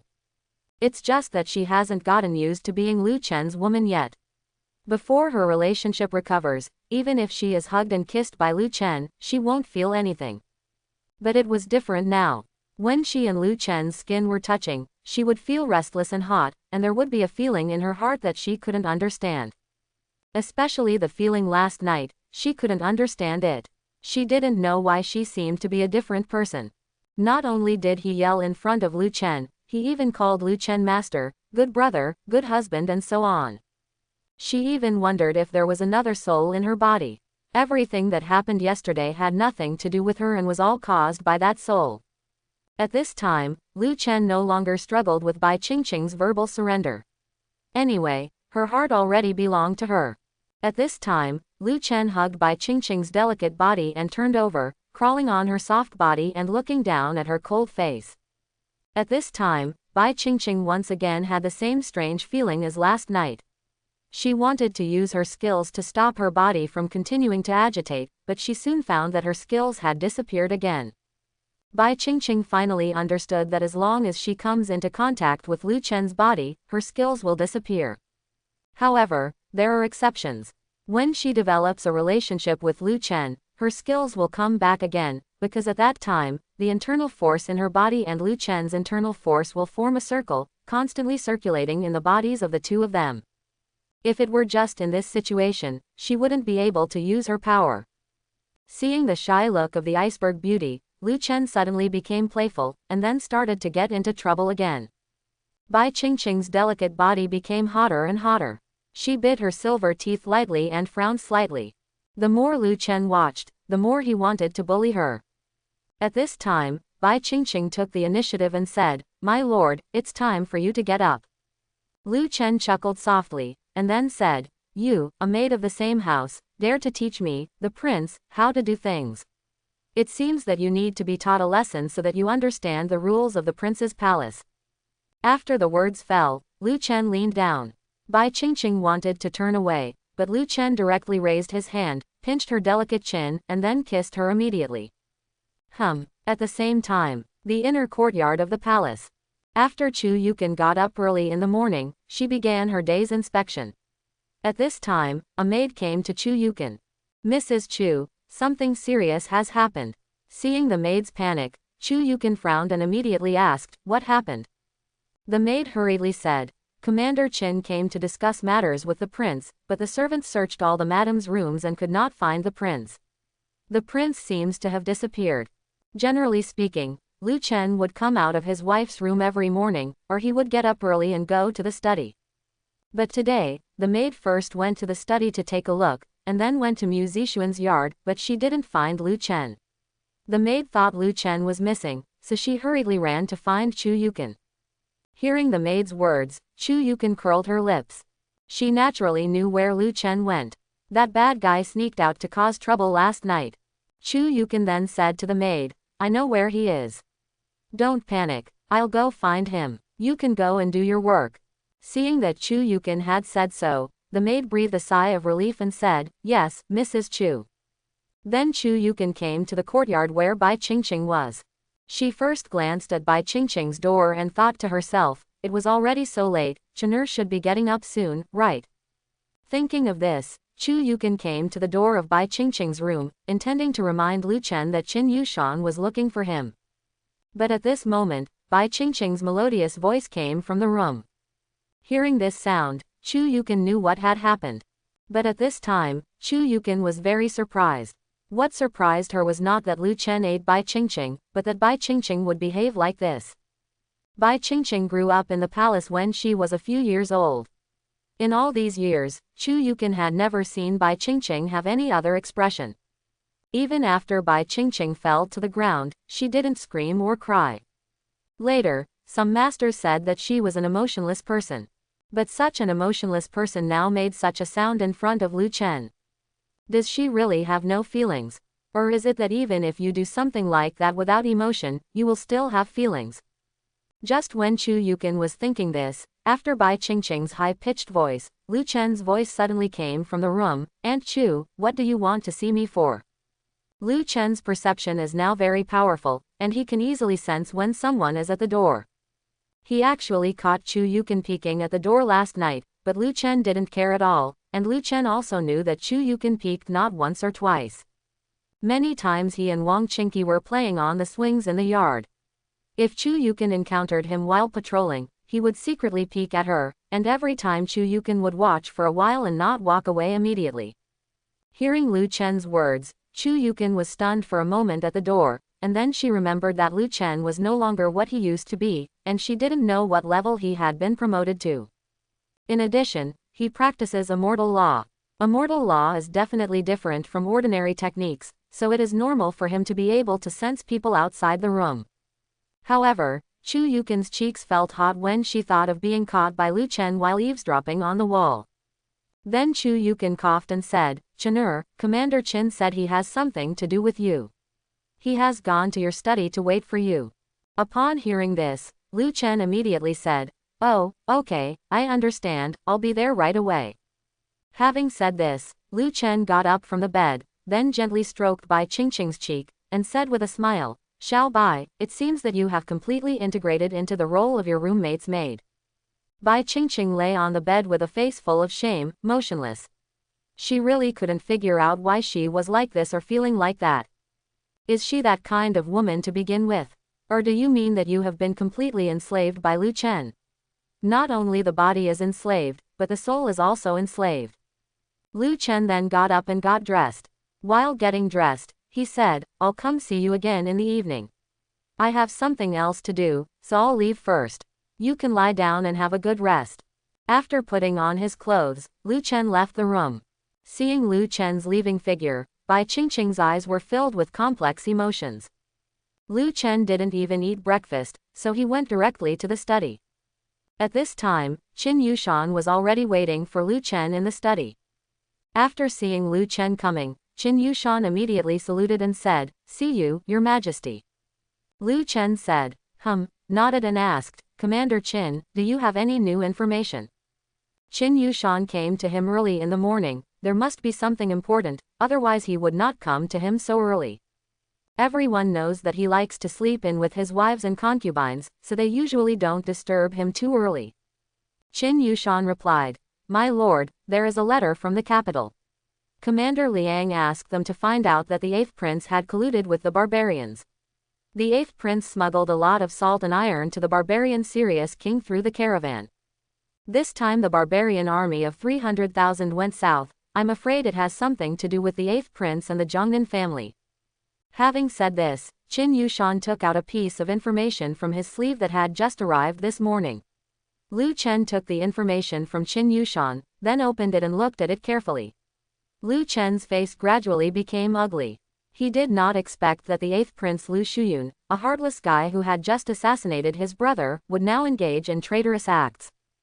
Chapter 91. After reading the information sent by Jin Yiwei, Lu Chen's face turned completely dark. In a fit of rage, he tore up the information in his hand. It's okay to assassinate the king 3 times, but now he actually dares to collude with the barbarians and try to use the power of the barbarians to seize the throne. This guy is really a beast, he really has no bottom line at all. Seeing how angry Lu Chen was, Qin Yushan said cautiously, "Your Majesty, what should we do now? Should we release the news that the 8th prince colluded with the barbarians?" Hearing Qin Yushan's words, Lu Chen calmed down. He did not answer immediately, but fell into deep thought. If the news that Lu Shuyun colluded with the barbarians was released, it would definitely be a blow to Lu Shuyun, but there was no conclusive evidence and there was no way to convict Lu Shuyun. Moreover, Lu Shuyun's crime of treason could not be settled by him as a vassal king. This depends on the court's wishes, mainly his father's wishes. If his father said that Lu Shuyun was treasonous, then Lu Shuyun was the treasonous one. If his father said that Lu Shuyun was not guilty, then Lu Shuyun might not have anything wrong with him. But having said that, Lu Shuyun's mother clan is the Wang family, and the next thing his father needs to do is to clean up the family. If his father knows that Lu Shuyun and the Zhongnan family are colluding with the barbarians, he might use this as an excuse to punish them. Take action. Thinking of this, Lu Chen asked, "Commander Qin, if my father knew that the 8th prince and the aristocratic family colluded with the barbarians to go south, what do you think my father would do?" Hearing this question, Qin Yushan was stunned for a moment. After all, this involves the emperor, and Qin Yushan really can't make random guesses. Lu Chen added at this time, "Just say it." Seeing what Lu Chen said, Qin Yushan said, "Your Majesty, I think Your Majesty will be very angry when he knows the news, but he will not immediately attack the 8th prince and the Zhongnan family. After all, there are 300,000 barbarians. The army is about to move south, and if we clean up the aristocratic families at this time, I am afraid it will be very detrimental to Daxia." Lu Chen thought for a while and felt that what Qin Yushan said made sense. If news were released at this time that the 8th prince was colluding with the barbarian army, it might make the conflict between Emperor Sha and the family public. When the time comes, others will simply stop performing, and the whole of Daxia will be in chaos. This is not what Lu Chen wants to see. However, it's not okay to just forget about it.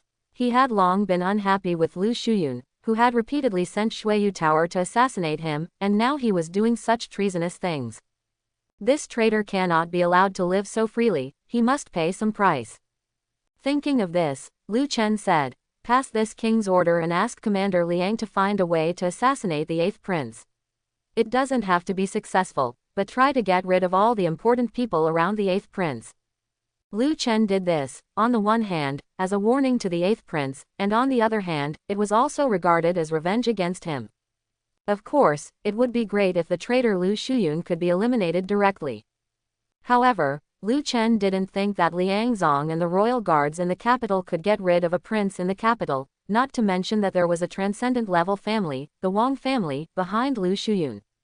The Wang family will definitely send many experts to protect Lu Shuyun.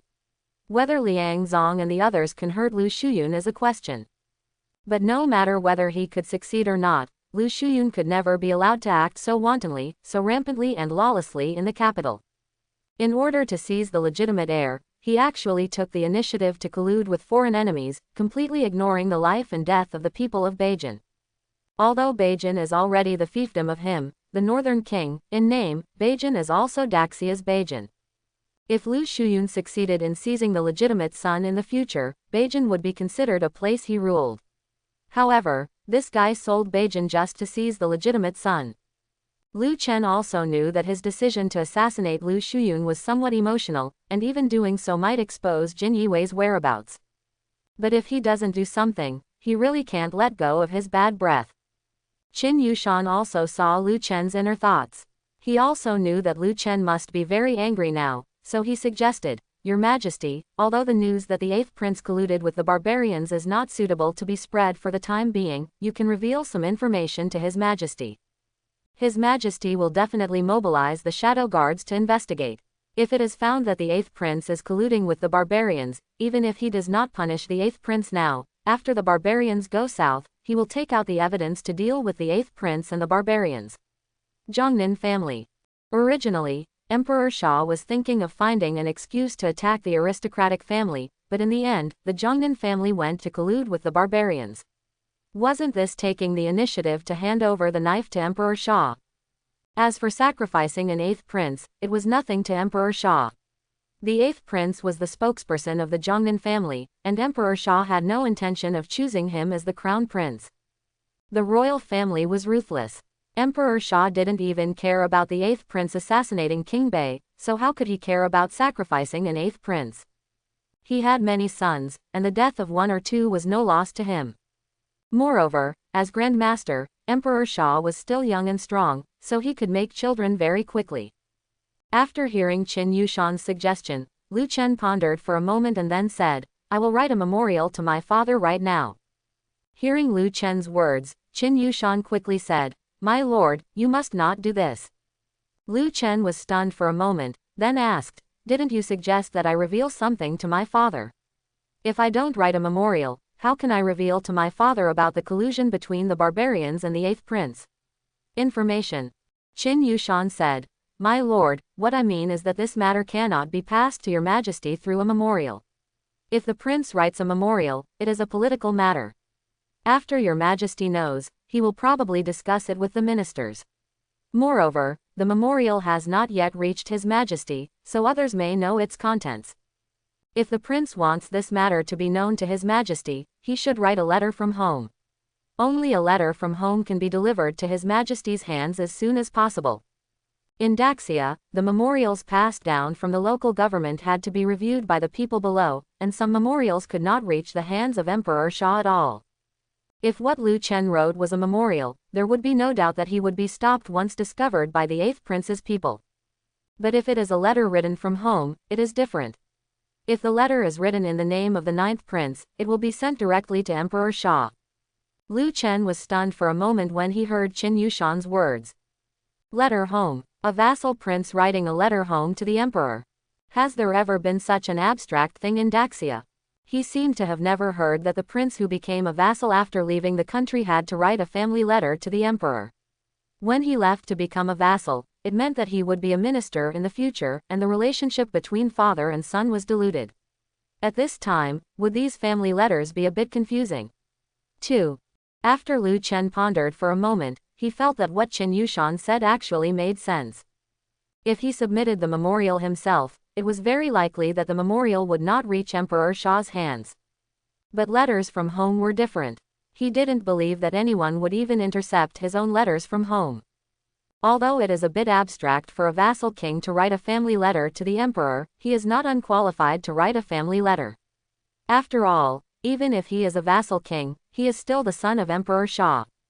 Lu Chen finally accepted Qin Yushan's suggestion and wrote a letter home directly to Emperor Sha. He first cried to Emperor Sha in his letter to his family about how bad the environment in Beijing was, and then pretended to ask for help in his letter to his family, hoping that Emperor Sha could send an army as soon as possible to help him resist the barbarians. Towards the end of the letter to his family, Lu Chen mentioned that recently he accidentally discovered that many iron tools that were only available in the Sha dynasty appeared on the grassland. Finally, Lu Chen pretended to be aggrieved and complained in the letter, saying that the 8th prince's caravan often appeared in Beijing recently, and because the 8th prince supported them, they often did not pay the road tax. He hoped that Emperor Sha could punish the 8th prince and make him stop being so arrogant. It would be best if he could pay back the toll tax for the caravans in his hands. The image shown in Lu Chen's letters is one of fear of death, and he looks like a loser. This is similar to the image he has always shown of being greedy for pleasure and ignorant. And he has not directly said in this family letter that the salt and iron of the barbarians come from the 8th prince, but he believes that Emperor Sha will be able to see what he is talking about. After all, his father is a veteran, so there is no way he wouldn't even notice this hint. After writing the letter home, Lu Chen planned to ask Qin Yushan to send someone to rush to the capital. But at this time Qin Yushan said again, "Your Majesty, you can't just send a letter home. You also need to write an urgent battle report about the barbarian movements and send it to the capital." It just so happened that our people discovered that the soldiers of King Baixian had gathered at the court of King Tianlong. There is no problem in using the Hongling messenger for this information. Lu Chen was stunned for a moment, then asked, "Is it so troublesome?" Qin Yushan said, "If we just send a letter from home, this letter will not be delivered to His Majesty immediately, but if we take the opportunity of the red silk messenger to deliver the battle report, the messenger can directly send this letter and the battle report will be handed over to His Majesty at the same time." Although Lu Chen wrote a letter from home, there were still some procedures to go through before it was delivered to the emperor. It is not easy for anything to enter the palace. But the emergency battle report is different. In Daxia, the battle report of Hongling messenger must be delivered to the emperor as soon as possible. No one is allowed to block it. Even if the emperor is still sleeping, he must be woken up. Lu Chen also understood what Qin Yushan meant. He then wrote a battle report and hoped that the imperial court would send troops as soon as possible. After both things were written, Qin Yushan immediately arranged for Hongling messenger to send Lu Chen's family letter and battle report to the capital.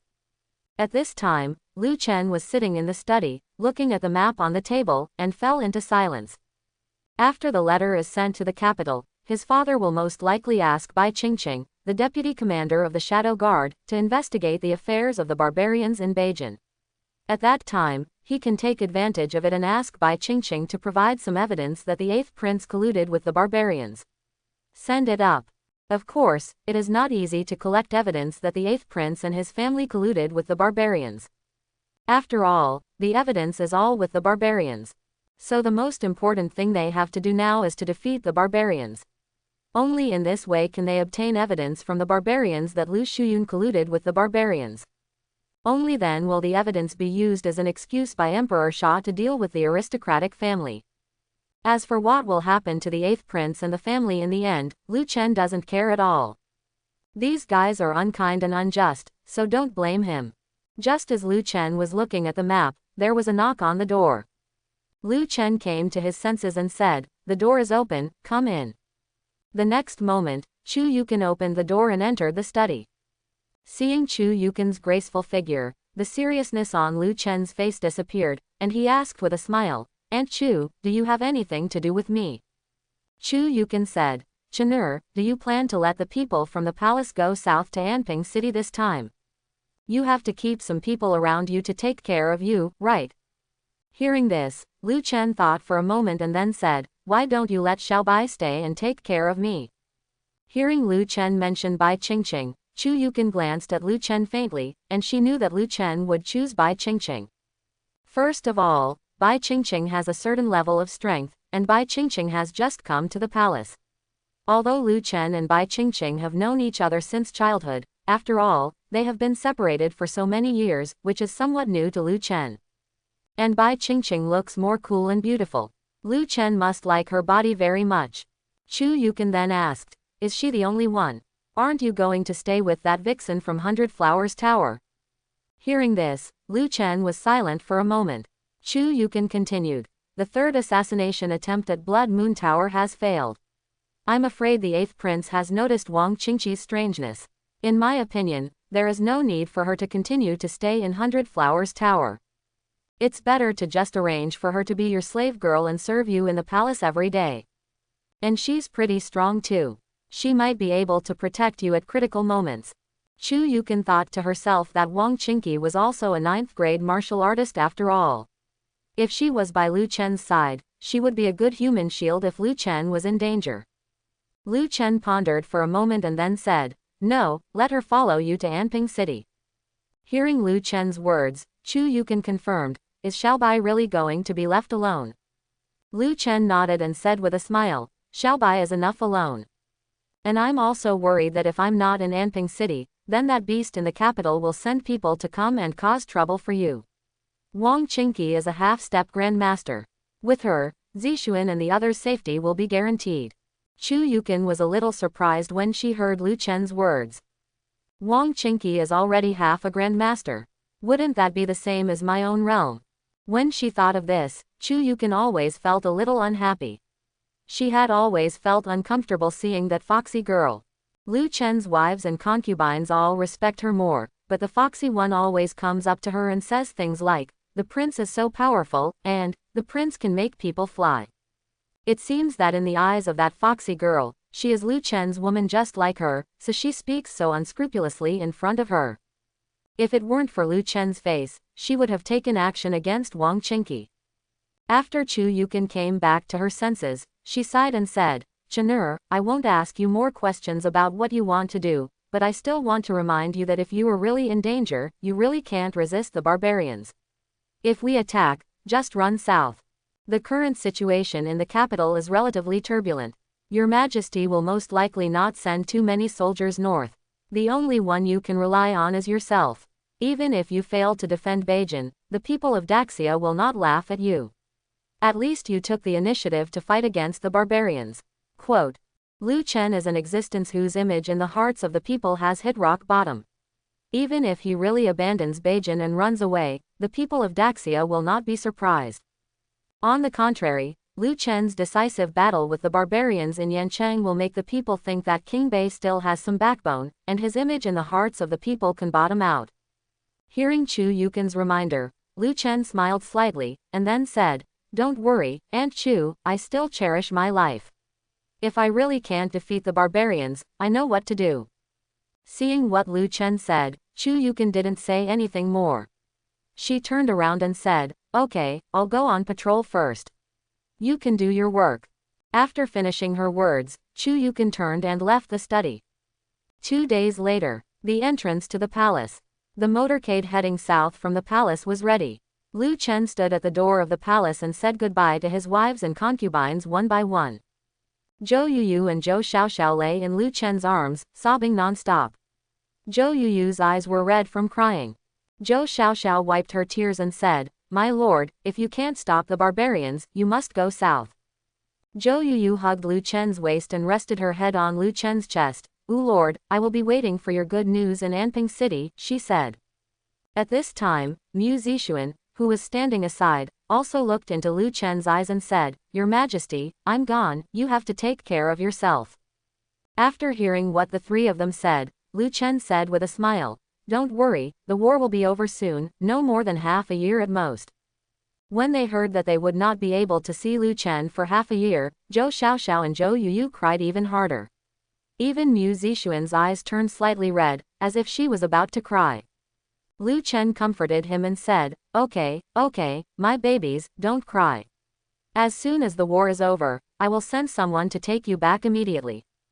When Lu Chen was comforting his wife and concubines, Chu Yukin didn't stand next to him and said nothing. She had already told Lu Chen what she needed to say. She also believed that Lu Chen knew what he was going to do. Chu Yukin came to Bai Qingqing and said to Bai Qingqing, Xiao Bai, in the next few months, I will only be by Chener's side. Chener's safety is up to me. Here you go. Chu Yukin said that only Bai Qingqing was by Lu Chen's side, which naturally meant Lu Chen's woman. It was impossible that no one was left in the palace, and most of the servants and maids in the palace were left behind. After all, Lu Chen still lives in the palace, and it is impossible to let all the maids and servants leave the palace. If all the maids and servants leave, who will take care of Lu Chen? After hearing Chu Yukin's words, Bai Qingqing softly said, and said nothing more. To be honest, Bai Qingqing did not expect that Lu Chen would only leave her as a woman by his side, which also made Bai Qingqing feel more worried. Bai Qingqing felt a little panicked when she thought of Lu Chen doing that kind of thing with her. After all Lu Chen's wives and concubines left, she was the only woman left. Then wouldn't she have to cultivate a relationship with Lu Chen every day? Even though she was a powerful grandmaster, Bai Qingqing's slender legs trembled slightly when she thought of Lu Chen's ferocity. At this time, Wang Qingqi came to Lu Chen and was about to leave Lu Chen. As the person who was tormented the most by Lu Chen, Wang Qingqi felt very reluctant to leave. She looked into Lu Chen's eyes and asked, Your Majesty, do you really not want me to stay with you? Lu Chen said, No, although you are my slave girl, you are also my woman. I don't want to see my woman get any harm. Hearing this, Wang Qingqi suddenly felt extremely warm in her heart. She always thought that Lu Chen only used her as a tool to vent, but she didn't expect that Lu Chen still cared about her. At this time, Lu Chen suddenly thought of something, and then said, By the way, from today on, you will withdraw from Yanyu Pavilion, and there is no need to continue to lurk. Hearing this, Wang Qingqi was stunned for a moment. In fact, she had always wanted to prove her worth by lurking in Yanyu Pavilion. As long as the 8th prince continues to cause trouble for Lu Chen, she can get information in advance, and her value will be reflected. Lu Chen continued. After coming to Beijing, I suffered 2 assassinations from the Blood Moon Tower. As a result, you were fined both times. No matter how stupid Lu Shuyun is, he can see that you have rebelled. After hearing what Lu Chen said, Wang Qingqi thought about it and felt that it made sense. However, if she no longer works as an undercover agent, how can she prove her worth? Is it possible that she will really stay by Lu Chen's side every day and be Lu Chen's scabbard? Seeing Wang Qingqi's expression of disappointment, Lu Chen continued, After the war with the barbarians is over, I will arrange a job suitable for you. Hearing this, Wang Qingqi's eyes lit up and he immediately asked, My lord, are you telling the truth? Although he didn't know what kind of work Lu Chen would arrange for himself, it was better than being idle. Lu Chen nodded and said, Yes.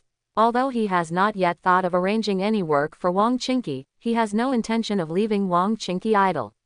When a charming woman like Wang Qingqi is in front of him, it is easy for him to lose control of himself. Although the women around him are all very beautiful, it is Wang Qingqi who can drive him crazy. After all, she has the identity of a slave girl. When Lu Chen thinks that Wang Qingqi is his slave girl, Lu Chen thinks about killing her every time. Do it. This kind of woman is still not suitable to stay by his side all the time. If Wang Qingqi deceives her feelings away, how can the other wives and concubines around him give him children? At the same time, in the distance, Chen Wanrong and Lin Wanyan stood quietly, watching Lu Chen say goodbye to his wives and concubines one by one. This scene surprised both of them. They both said that Lu Chen was a dissolute prince. They didn't expect that Lu Chen's wives and concubines had such a deep relationship with Lu Chen. Sure enough, all the information about King Bei collected by Xuanyu Palace was false, and none of the information describing King Bei was consistent with King Bei. Of course, Chen Wanrong didn't think that there was a problem with their Xuanyu Palace's intelligence.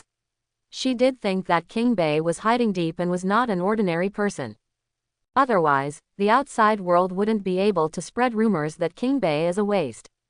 Lin Wanyan sighed next to Chen Wanrong and said, I hope the Northern King can successfully resist the barbarians from going south and survive. Lu Chen is the son of her good friend after all. Lin Wanyan sincerely hopes that he can survive. This has nothing to do with her position. As for using Lu Chen's blood to make the dragon curse, that's a story for another day. Lin Wanyan glanced at Chen Wanrong at this time. Chen Wanrong looked quietly at Lu Chen, who was saying goodbye to his wives and concubines not far away. This scene reminded her of the scene when her father sent them away from the imperial city of Chen Kingdom. They were so reluctant to leave at that time. When she returned to the imperial city of Chen Kingdom, everything had changed. Her father and the royal family members had all turned into withered bones. At this time, Chen Wanrong faintly wanted to give up using Lu Chen to make the dragon subduing curse. She didn't want to ruin this beautiful picture. After everyone said goodbye to Lu Chen said, "Okay, let's set off and try to get to Anping City as soon as possible." After Zhou Yuyu and Zhou Xiaoxiao got on the carriage, they kept saying at the window, "My lord, please take care of yourself. Your Majesty, I will always be waiting for news from you, woo woo woo." Lu Chen didn't cry like his wives and concubines, he smiled and waved goodbye to them. Looking at the convoy gradually going away, Lu Chen suddenly felt his body relax. Now that his important people were gone, he could prepare for a decisive battle with the barbarians. Then Lu Chen turned around and returned to the palace. This time, Mu Zixuan's convoy heading south was very large. It included not only the convoy of the royal family, but also the convoy of the Mu family, and even some civilians. For their safety, Lu Chen specially asked Mu Xingping to lead a team of royal guards to escort them south, and also arranged for several 9th-grade martial artists. Safety is definitely no problem. When the people of Beijing saw such a large convoy going south, they knew that something big must have happened in Beijing. In the next few days, there were rumors in Beijing that the barbarians were about to go south. In order to save his life, the North King simply abandoned the people of Beijing and ran away. Naturally, Lu Chen, who was in the palace, had heard about the rumors in Beijing. It is impossible for a convoy as big as the palace to go south without rumors after it is seen by the common people. Lu Chen did not pay too much attention to the rumors. He was already making preparations to resist the barbarians. A few days later, in order to allow the people in the north of Beijing to cooperate with the clearing of the country and the transfer of population, the Beiwang Mansion directly issued a notice telling the people that the barbarians were about to gather 300,000 cavalry to go south, capture Beijing, and establish a country in Beijing. As soon as the announcement came out, it caused an uproar in less than half a month. Not only the people of Beijing knew about this, but the entire Daxia and even other countries around Daxia knew that the barbarians were about to go south. Originally, when the Beiwangfu convoy went south, the common people had already heard the rumors of the barbarians going south. Now the Beiwangfu directly issued a notice, which proved that the barbarians were indeed going south. Some common people thought that even their king had escaped, and they would die if they stayed in Beijing, so they fled south one after another. Of course, there are also some people who are unwilling to leave the place where they have lived for generations.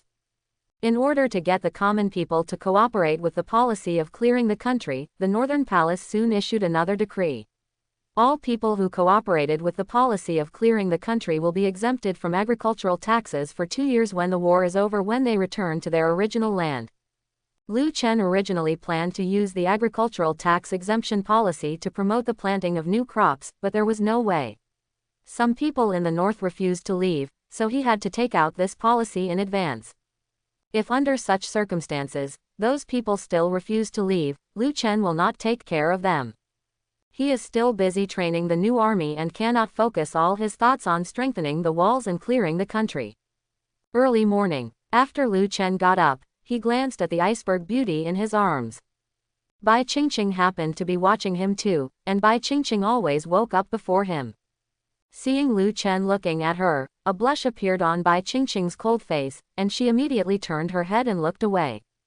After Lu Chen's concubines left, Lu Chen came to her bed every night. Her body and mind completely belonged to Lu Chen, but she still did not dare to look directly into Lu Chen's eyes. Seeing Bai Qingqing's shy look, Lu Chen smiled slightly. After these days of exploration, he already understood how to use the Dragon and Phoenix Yin and Yang Sutra. The function of the Dragon and Phoenix Yin and Yang Sutra is to speed up one's own cultivation, increase the speed at which one absorbs spiritual energy, and at the same time enable the woman to embark on the path of cultivation. In other words, the Dragon and Phoenix Yin and Yang Sutra is a dual cultivation method. Lu Chen planned to bring Mu Zixuan and the others back after the Barbarian War was over, and practice the Dragon and Phoenix Yin and Yang Sutra with them. Although it is unlikely that they will become immortals in this world with thin spiritual energy, it is still possible for them to live longer or stay young and beautiful. At this time, Lu Chen got up from the bed. He didn't plan to say good morning to Bai Qingqing today. He still had important things to do today. After getting up, Lu Chen simply ate something and then rode his horse to the new army camp. When the people in Yancheng saw Lu Chen riding a horse, they were extremely shocked and started talking one after another. "Didn't you say that King Bei has escaped?" "Yes, I personally saw the princess and her carriage heading south." "Then why is King Bei still in Yancheng? Could this be King Bei's stand-in? How could it be a substitute? I have met Bei Wang several times. This is Bei Wang himself. It seems that King Bei just let his wives and concubines go south to seek refuge. He did not escape himself. I didn't expect King Bei to be so brave." Listening to the common people's comments, Lu Chen didn't pay too much attention. He specially rode his horse to the new army camp just to let the common people in Yancheng know that he had not left Yancheng yet. Soon, Lu Chen arrived at the new army camp. The new army camp is located outside the city. In order to facilitate the test of artillery, Lu Chen specially asked people to build the new army camp far away from Yancheng. After Lu Chen arrived at the new army camp, Mu Chengtian and several other important generals immediately came to Lu Chen's door and said, "See the prince." Lu Chen nodded slightly, and then asked, "Have all the new troops been recruited?" Mu Chengtian replied, "My lord, we have recruited them all, exactly 10,000 people." As soon as Mu Chengtian finished speaking, Li Feng said, "Your Majesty, I heard that the imperial court issued an army expansion order to Beijing. Now Beijing can have up to 150,000 soldiers. Why don't we take the opportunity to recruit more soldiers?" When they reported the situation of the barbarians going south to the court immediately issued an order to expand the army to the North Palace. However, after so long, Lu Chen did not continue to recruit soldiers, and it seemed that he had no intention of continuing to recruit soldiers. This made Li Feng and the others feel a little confused. It is easy to get the court to issue an order to expand the army. Everyone knows that Emperor Xia has been weakening the power of the vassal king. It is good to have 100,000 troops in Beijing. If it weren't for the turbulent situation in Daxia this time and the inability to easily mobilize the army, Emperor Xia would not have agreed to issue an order to expand the army to Beijing. This military expansion order is an opportunity for Beijing and Beiwang to quickly increase their strength. But King Bei didn't take action immediately. Although the population of Beijing is sparse, there is still no big problem in recruiting 150,000 soldiers. Moreover, they are about to break out into a war with the barbarians. If they can recruit another 100,000 recruits in a short period of time, they will have a greater chance of defeating the barbarians. After hearing Li Feng's question, Lu Chen smiled lightly and said, "It's not about having many soldiers, it's about being good. Even if you recruit another 100,000 new soldiers now, can you train these 100,000 new soldiers in a short time? If they go to the battlefield, I'm afraid the barbarian cavalry will disperse them with a single charge. Not to mention new recruits, even the imperial army is often scattered by the barbarian cavalry when facing them, don't you think so, General Mu?" At this point, Lu Chen's eyes fell on Mu Chengtian. It was time to discuss official matters, so Lu Chen did not call Mu Chengtian father-in-law, but directly called him General Mu. The reason why Lu Chen looked at him and said this was because Mu Chengtian had fought against barbarians many times and he was experienced. Hearing Lu Chen's words, Mu Chengtian said, "Your Majesty is right. If the recruits are allowed to fight the barbarians head-on, there is a high probability that the barbarian cavalry will be gone in a single charge." At this point, Mu Chengtian changed the subject, "But Your Majesty, these recruits do not have to fight head-on with the barbarian soldiers. They can still defend the city. They were originally the defenders, so there was no need to rush up and fight the barbarian cavalry. Soldiers were also needed to defend the city. Even if these new soldiers were not as effective as the cavalry, they could still play a great role in defending the city. Therefore, Mu Chengtian prefers to recruit more soldiers. Lu Chen said at this time. I understand what you mean, but don't worry, since the court has issued an order to expand the army to me, I will naturally expand the army, but not now. And in a few days, I will give you a surprise. Hearing this, Mu Chengtian and the others looked at each other, curious about what surprise Lu Chen was talking about. Lu Chen continued at this time, by the way, have you dug the cave that the king asked you to dig? Li Feng replied, go back to the prince, we have already dug it. Lu Chen then said, take me over.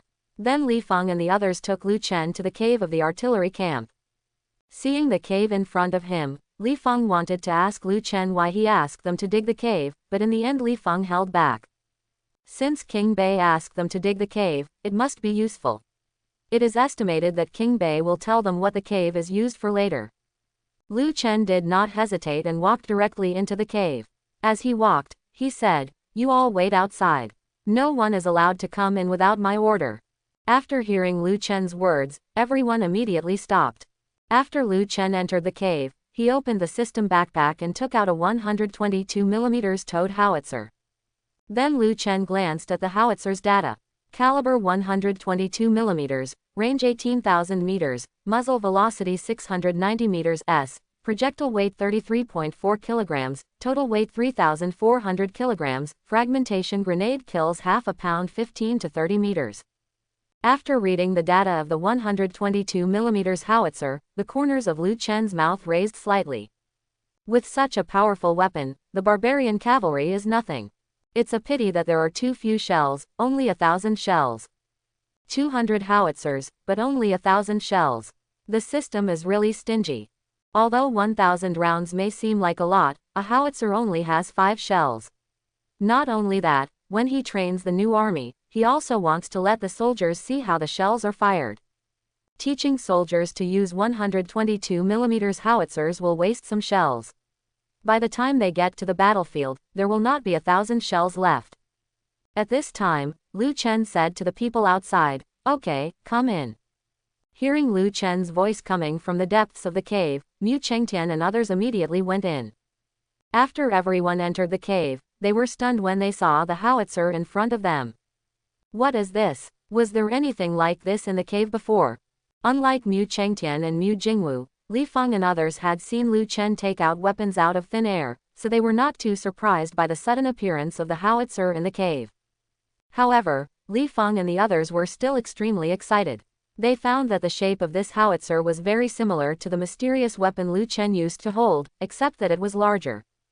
In Li Feng's view, the howitzer in the cave was an enlarged version of the barret in Lu Chen's hand. They thought that the mysterious weapon in Lu Chen's hand could kill a Grandmaster, so wouldn't this weapon be able to kill even the Great Grandmaster? Mu Chengtian looked at the howitzer in front of him carefully at this time, and then asked, Your Majesty, what is this? Lu Chen said calmly, Howitzer, let the soldiers pull it out. I will show you the power of this weapon. After hearing Lu Chen's words, everyone was stunned for a moment, but soon several soldiers gathered around and they immediately pushed the howitzer outside. Although I don't know what kind of weapon this thing is, I can feel it from its weight and the metal materials used to make it. This weapon must not be simple. Mu Chengtian and the others are no longer obsessed with how this weapon appeared in the cave. They just want to know what kind of power this weapon has. If they guessed correctly, Lu Chen specially recruited 10,000 soldiers to form an artillery battalion, just to let these soldiers use this mysterious weapon. With the push of the soldiers, the howitzer was soon pushed out. When the soldiers saw the mysterious weapon in front of them, they all started talking. What is this? It should be some kind of siege weapon, right? It has wheels, it should be a siege vehicle. Why did the prince ask them to push the siege truck to this place? I don't think it looks like a siege vehicle. You see, this thing seems to be made of all metal. If it is a siege vehicle, it would be too heavy. Lu Chen didn't pay attention to the discussions among the soldiers. He said to Mu Jingwu beside him, Captain Mu, summon the new army immediately. I want to demonstrate to the soldiers how to use this weapon. Yes, Your Majesty. Mu Jingwu quickly summoned the 10,000 soldiers, and then they pushed the howitzer to an open place. After placing the howitzer, Lu Chen took out the howitzer's instruction manual from the system space and simply adjusted the position according to the howitzer's plane firing chart. Then he said to the people behind him, "Everyone, cover your ears." Upon hearing this, the soldier immediately blocked his ears with his hands without any hesitation. The next moment, a deafening sound came, and the ground around them shook. Even though they had blocked their ears, they could still hear the loud noise. Immediately afterwards, the shells fired by the howitzers exploded in the woods in the distance, instantly blasting a huge crater. Mud flew up into the sky several meters high, and some surrounding trees were directly blown off. Seeing this scene, Mu Chengtian and others were stunned. Everyone looked stunned. They had never seen such a terrifying weapon. Just when it is launched, the ground will shake, and what is launched can actually blow up a large crater of about 5 meters in the ground in an instant. If the thing launched just now fell into their crowd, I don't know how many people would die. Mu Chengtian and others couldn't help but wonder, could this be the mysterious weapon that the prince said? If there were such weapons, or if more of these mysterious weapons could be produced, then why should we be afraid of barbarians? Not to mention the barbarians, even unifying the world is not a problem. Mu Chengtian and his son Mu Jingwu glanced at each other, and both sides could see the shock in their eyes. They originally speculated whether King Bei deliberately came to Beijing to lie dormant, mainly to accumulate strength and prepare for unifying the world in the future. Now that King Bei has come up with such a terrifying weapon, it is basically certain that their guess is correct. With such a weapon, are they afraid that they will not be able to unify the world? What kind of city gate can withstand the launch of this weapon? No matter how strong the city gate is, it will probably be destroyed in one blow. Even a strong person at the Grandmaster level will probably be blown into dozens of pieces if he is hit by the thing just launched. So this is Bei Wang's trump card. At this time, Lu Chen turned his head and looked at the people behind him who were shocked and speechless. "General Mu, what do you think of my king's mysterious weapon? Can it withstand the barbarians' 300,000 cavalry?" Hearing this, Mu Chengkai recovered from the shock and immediately said, "Congratulations to your majesty for having such a divine weapon. Your majesty will dominate the world and it will be just around the corner." Lu Chen was stunned for a moment. When did he say he wanted to dominate the world? Mu Chengtian continued to ask at this time, "My lord, how many more of these siege vehicles do you have?" Mu Chengtian didn't know the name of this thing, so he could only temporarily call it a siege vehicle. After all, it did have some similarities with a siege vehicle, such as both having wheels. Lu Chen did not correct Mu Chengtian's statement. He replied, "I have 100 howitzers with about 800 shells." Lu Chen did not fully disclose the number of howitzers and artillery shells he owned. In this battle against the barbarians, he did not need so many artillery shells, nor so many howitzers. At most, 100 were enough to deploy.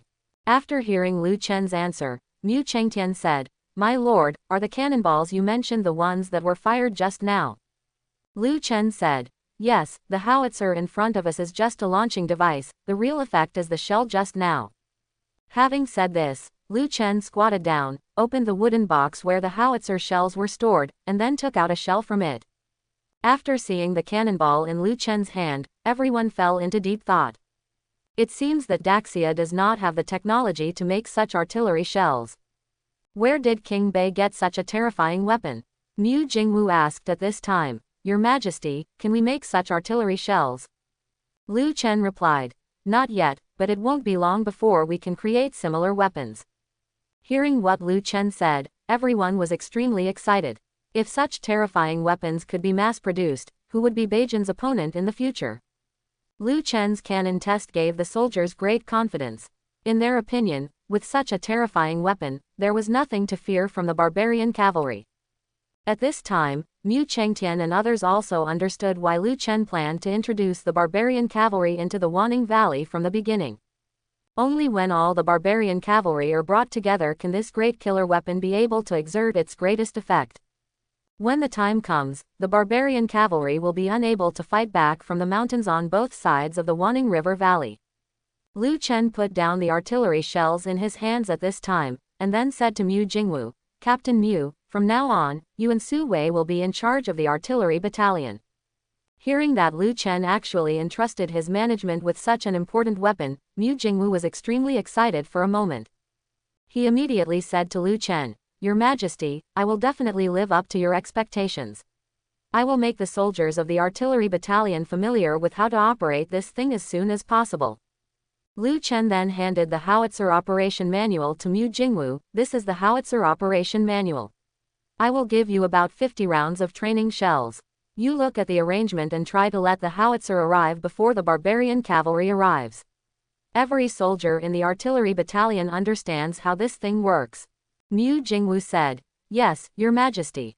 As soon as he finished speaking, Mu Jingwu took the howitzer manual from Lu Chen's hand and read it. Lu Chen thought to himself, there must be a certain threshold for using a howitzer, but as long as the soldiers are familiar with the operation of the howitzer, even if the soldiers cannot read the firing meter. Thinking of this, Lu Chen was stunned for a moment, then turned to Li Feng and said, "General Li, transfer a group of archers from your military camp to the artillery camp. From now on, the main operation of the howitzers will be handed over to the archers." Lu Chen thought about it just now. Not being able to read the shooting chart is indeed a big problem for the soldiers. However, when the archers are shooting, they know how to adjust the angle and hand the howitzer to them. Even if they can't understand the shooting table, and also knows how to adjust the shooting angle. As for the new recruits, let them do the logistics. For example, let the new recruits do things like transporting the artillery shells and loading the artillery shells. Li Feng said, "Yes, Your Majesty." Lu Chen continued, "General Li, go and summon the archers now. I happen to be in the artillery camp today. If you have anything you don't understand about howitzers, you can ask me." "Yes, Your Majesty." Li Feng turned around quickly, then left the artillery camp on horseback and went to another military camp to mobilize archers. For the next whole day, Lu Chen stayed with the soldiers in the artillery camp. Lu Chen also discovered that it was indeed similar to what he thought. It was easier for archers to understand the shooting angle of howitzers than ordinary soldiers. In just one afternoon, the archers brought by Li Feng basically understood how to shoot. Some archers could even understand the shooting watch in Lu Chen's hand. This made Lu Chen feel relieved. It seemed that the ancients were not as stupid as he thought. At first, he was worried that the soldiers would not know how to use the howitzer because they could not read the firing meter. Now it seems that he is overthinking it. They just don't know how the howitzer works, but they can learn how to use it quickly. In the evening, Lu Chen asked several soldiers who learned quickly to operate the howitzer themselves, and he was very satisfied with the results. Although the soldier did not let the artillery shell fall to the designated position, it was about a few meters away, but the killing range of his howitzer was 15 to 30 meters. Once the barbarian cavalry entered the Wanning Valley, it is no exaggeration to say that they would be stunned even with their eyes closed. If it can hit, this little error is nothing at all. After the soldiers' test firing, Lu Chen rode back to the palace. At this time, Mu Chengtian and others were standing on the mountain, looking at the large craters left by the test-fired howitzers in the distance, and were silent for a long time. After a while, Mu Chengkai asked, "General Li, where did the prince get this mysterious weapon? You have followed the prince since he came to Beijing, so you should know something about it, right?" Li Feng said, "My subordinates don't know either." Mu Chengtian smiled and said at this time, "General Li, I am no longer Duke Mu. We are on the same level now. You don't have to treat each subordinate at the same time. If the prince knew about this, I'm afraid he would think too much about it."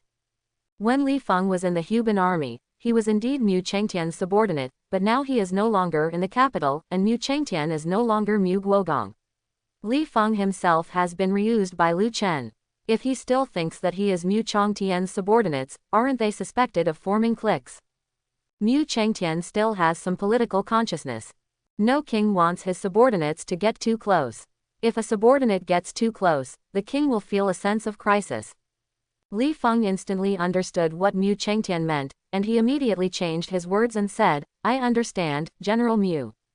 Speaking of this, Li Feng continued, "I don't know where the prince's weapons come from, but I once saw the prince take out a mysterious weapon out of thin air. That weapon was similar to a howitzer, but smaller and could be held in the hand.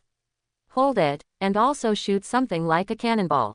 The prince once directly killed a 9th-grade martial artist with that weapon. I heard that the Grand Master of the Blood Moon Tower was also killed instantly by that weapon last time.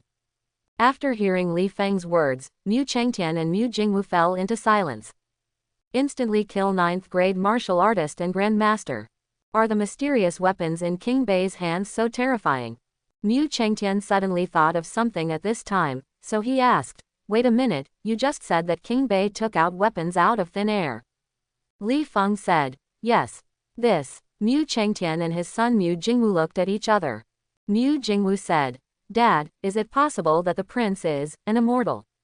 Mu Jingwu did not say the word human because the news was too explosive. Mu Chengtian said directly, "I don't know if he is an immortal, but I am sure that there is absolutely no such weapon in this world."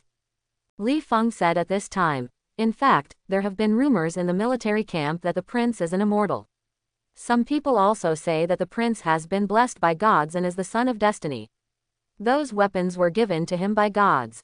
Hearing Li Feng's words, Mu Chengtian frowned slightly. This is not a good thing for the prince. Now that Emperor Sha is still alive, and still young and strong, some people say that King Bei is the son of destiny. If King Bei is the son of destiny, then who does Emperor Sha mean? But it is not wrong to say that King Bei is the son of destiny. If he didn't have a little bit of immortality, he wouldn't be able to come up with such a terrifying mysterious weapon. Mu Chengtian looked at Mu Jingwu and said, "Jingwu, the prince has put such an important weapon in your hands.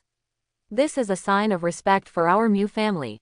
You must not let down the prince's expectations." Mu Jingwu said, "Don't worry, I will definitely let the soldiers in the artillery battalion fully learn to use howitzers before the barbarians arrive." After hearing Mu Jingwu's answer, Mu Chengtian also left the artillery camp with confidence.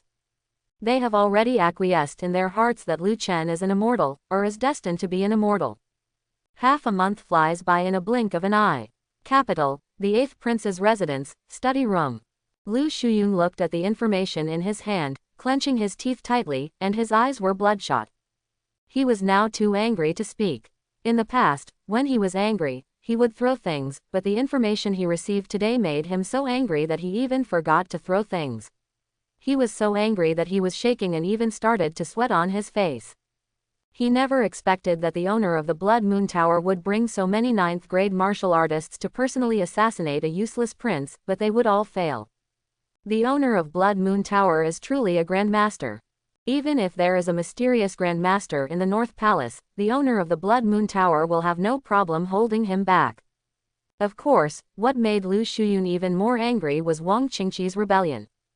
Wang Qingqi, an assassin who had been raised by the Wang family since childhood, had now rebelled and defected to the Northern Palace. Lu Shuyun tore the information in his hand to pieces. He sneered and said, okay, very good. No wonder Beiwang Mansion can avoid the assassination of Shuiyu Tower every time. It turns out there is a traitor. My good brother, you are really capable. You can actually instigate the assassins trained by the Wang family since childhood to rebel. I really underestimated you. Just when Lu Shuyun couldn't find a way to vent his anger, he suddenly heard a commotion outside. Immediately afterwards, a servant rushed in a panic and said, "Your Highness, something serious has happened." Lu Shuyun, who was furious, was just about to kill this servant to vent his anger when he heard the servant say, "Your Highness, run away. Some masked assassins broke in from outside, and our people can't stop them at all." Hearing this, Lu Shuyun was stunned. Masked assassin? Who dares to assassinate a prince in the capital? At this time, Lu Shuyun didn't think about Lu Chen at all. After all, Lu Chen was far away in Beijing, and there was only one mysterious grandmaster around him. It was impossible for him to send that mysterious grandmaster to the capital to assassinate him. Lu Shuyun's first thought was of the other princes participating in the heir apparent. As long as he died, they would have one less competitor. Only, would any prince really dare to assassinate a prince in the capital?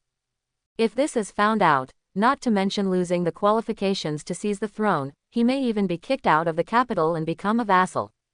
But now is not the time to think about this. The other party has already broken in, and he must quietly find a place to hide. Fortunately, his mansion had some underground passages, so escaping was no problem at all. Lu Shuyun was not worried at all that he would die.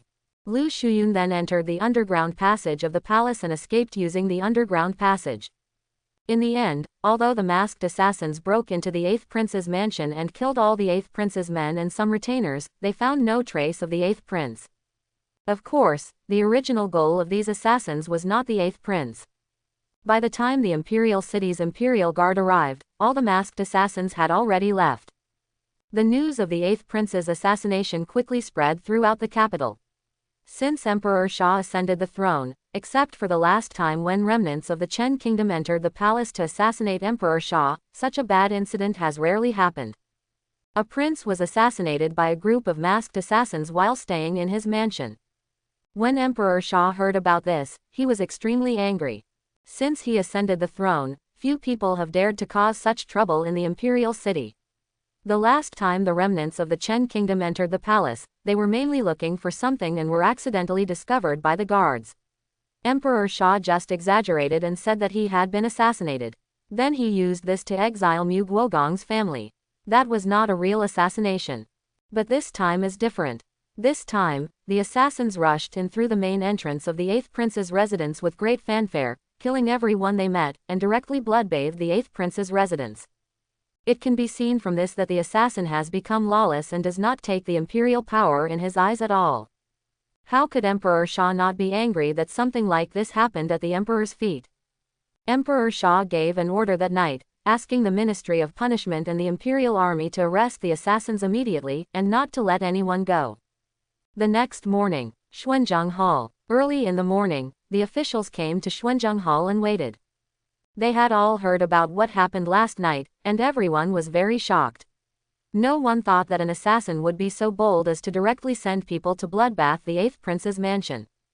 You must know that there is a Grand Master and several masters in the 8th prince's mansion. At this time, Lu Shuyun dragged his exhausted body into the Xuanzheng Hall. At this time, Lu Shuyun's face was pale and bloodless, and he looked as if he had lost his soul. Seeing Lu Shuyun himself appear, the ministers immediately surrounded him. "Your Highness, are you okay? Your Highness, are you injured? Your Highness, those thieves are really hateful. They dared to break into your mansion without permission. I believe that your Majesty will not let those thieves go." Listening to the officials' inquiries, Lu Shuyun said nothing. Although he escaped from the mansion yesterday and was not injured, what happened last night really shocked him. He only learned this morning that all the retainers of his mansion, as well as the Grand Master sent by the Wang family to protect him, were all killed. Not only that, except for him and a few servants who escaped, almost everyone in the palace died. At first, Lu Shuyun thought that the masters in his mansion would have no problem blocking the assassins. He entered the underground passage of the mansion just in case, to prevent assassins from finding him directly. But he didn't expect that the assassin's goal was not just to assassinate him as a prince, but his disciples were also the targets of the assassin. At this moment, the eunuch's voice came from the main hall. "Your Majesty has arrived." The officials quickly returned to where they were standing, then saluted and said, "Long live your Majesty, long live your Majesty." At this time, Emperor Shah stood in front of the dragon chair. He did not sit down, but looked down at the officials below. Emperor Shah's eyes seemed to be filled with murderous intent. It seemed that what happened last night really made him feel very angry. At this time, Lu Shuyun knelt on the ground and said loudly, "Father, you have to make the decision for me." In the end, only 4 people survived in this huge mansion. After Lu Shuyun finished speaking, Emperor Shah still didn't speak. His eyes swept across the princes in the hall. Being stared at by Emperor Shah with murderous eyes, the princes all felt tremendous pressure, and cold sweat broke out on their foreheads. Although they were not responsible for this matter, now is the critical time to seize the throne, and they are the most suspect. After all, once the 8th prince dies, they will lose one of their most powerful competitors. But they are not fools. How could they do such a bloody massacre of the prince's mansion at the feet of the emperor? If this was found out and kicked out, it would be a trivial matter. If their father was so angry that he demoted them to common people, it would be tragic. Several princes were very depressed. It was that idiot who actually did such a thing at this time. Could it be that Lu Shuyun directed and acted it himself? The atmosphere in the Xuanzheng Hall was extremely dull, and the ministers did not dare to take a breath. This kind of thing happened at the feet of the world. Emperor Sha didn't know how angry he was now. They didn't dare to provoke Emperor Sha at this time. After a long while, Emperor Sha said, "Since I came to the throne, this is the second time such a bad incident has happened in the capital. This is a contempt for the imperial power and a provocation to me." Having said this, Emperor Sha's eyes fell on the commander of the Forbidden Army, Li Ming. "Have you caught all the assassins last night?" Hearing this, Li Ming, the commander of the imperial army, knelt on the ground and said quickly, "Your Majesty. Your Majesty, when my subordinates arrived at the 8th prince's residence yesterday, those assassins had already escaped." Li Ming broke out in cold sweat, fearing that Emperor Sha would drag him out and chop him out in anger. Hearing Li Ming's words, Emperor Sha said coldly, "Last time you let the remnants of the Chen kingdom sneak into the palace, I didn't punish you. This time, another bad incident like a bloodbath of the prince's mansion happened in the imperial city. And you didn't even see the shadow of the assassin. What use is it for you, the commander of the imperial army?" With immediate effect, Li Ming will be relieved of all his posts and sent to the frontier. Hearing Emperor Sha's words, Li Ming breathed a sigh of relief, then kowtowed and said, "Thank you for your kindness, Your Majesty." Although his position was gone, Li Ming still felt a little lucky that his life was saved. At this time, Emperor Sha continued, "This case will be handed over to the Ministry of Justice for investigation. I need to get a satisfactory answer within 3 days." As soon as these words came out, the officials of the Ministry of Punishment immediately trembled. There is no way they can or dare to investigate this kind of thing.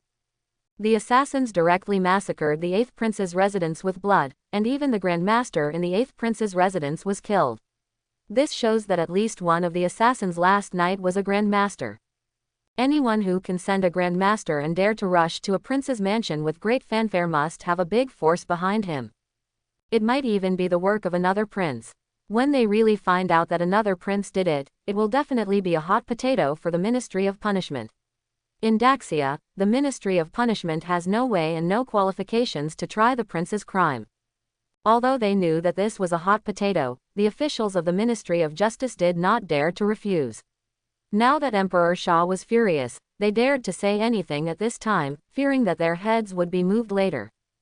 At this time, Emperor Sha said to Lu Shuyun, "King Qi, get up. I will make the decision for you." Lu Shuyun said quickly, "My dear father, I thank you." Emperor Sha did not continue to say anything on this matter.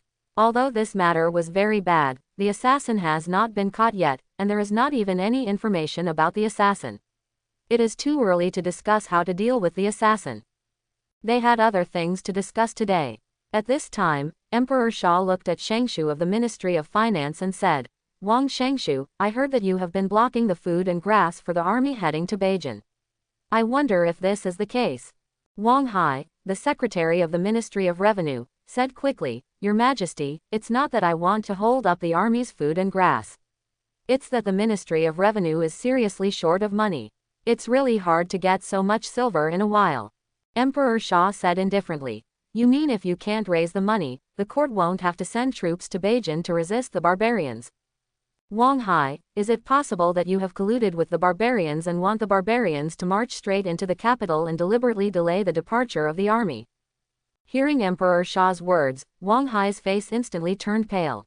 The Wang family did collude with the barbarians, but he didn't expect Emperor Sha to say it directly. Although it sounded like Emperor Sha was testing them, Wang Hai always felt that Emperor Sha knew something. Wang Hai immediately knelt down and said, "Your Majesty, I have been doing my best to prepare food and fodder for the army." Emperor Sha said coldly, "If the army is still unable to move north within 3 days, you, the Minister of the Ministry of Revenue, will no longer need to do this." Just when Emperor Sha was about to say something more, a voice suddenly came from the door of the hall. "Urgent report from the north." The next moment, a Hongling messenger hurriedly entered the hall. After seeing the Hongling messenger, the faces of the ministers in the main hall became very ugly.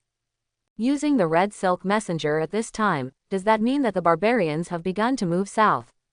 The imperial army here is still worried about food and grass. The barbarian cavalry in the north has moved south. How can they defend Beijing? Is it possible that we really have to rely on that useless prince? Forget it then. I'm afraid that useless prince has fled back to the capital before the barbarian cavalry reaches Yancheng. At this time, the Hongling messenger said, the barbarian king of North Xi'an has led 100,000 cavalry to meet at the court of the barbarian heavenly wolf king and is about to go south. This is King Bei's battle report. In addition, King Bei sent a letter home to His Majesty. Hearing this, everyone in the hall was stunned. Letter home. A vassal prince writing a letter home to the emperor. It doesn't seem impossible. Although King Bei had already left to join the vassal, he was the emperor's son after all, and there was a father-son relationship. It's just that since the founding of Daxia, it seems that no vassal king has ever written a family letter to the emperor. They have always been memorials. The eunuch beside Emperor Sha did not hesitate, and immediately came to Hongling's messenger, picked up the battle report and family letters, and then presented them to Emperor Sha. After Emperor Sha received the battle report and the letter from home, he first read the battle report. There was nothing wrong with the battle report, and the King of Bei also talked about Beijing's arrangements in it. However, what puzzled Emperor Sha was that Lu Chen actually planned to clear the country and move all the people north of Yancheng to the south of Yancheng. Then he would lead an army and a barbarian army of 300,000 to fight to the death in Yancheng. Emperor Sha frowned. Who came up with this strategy?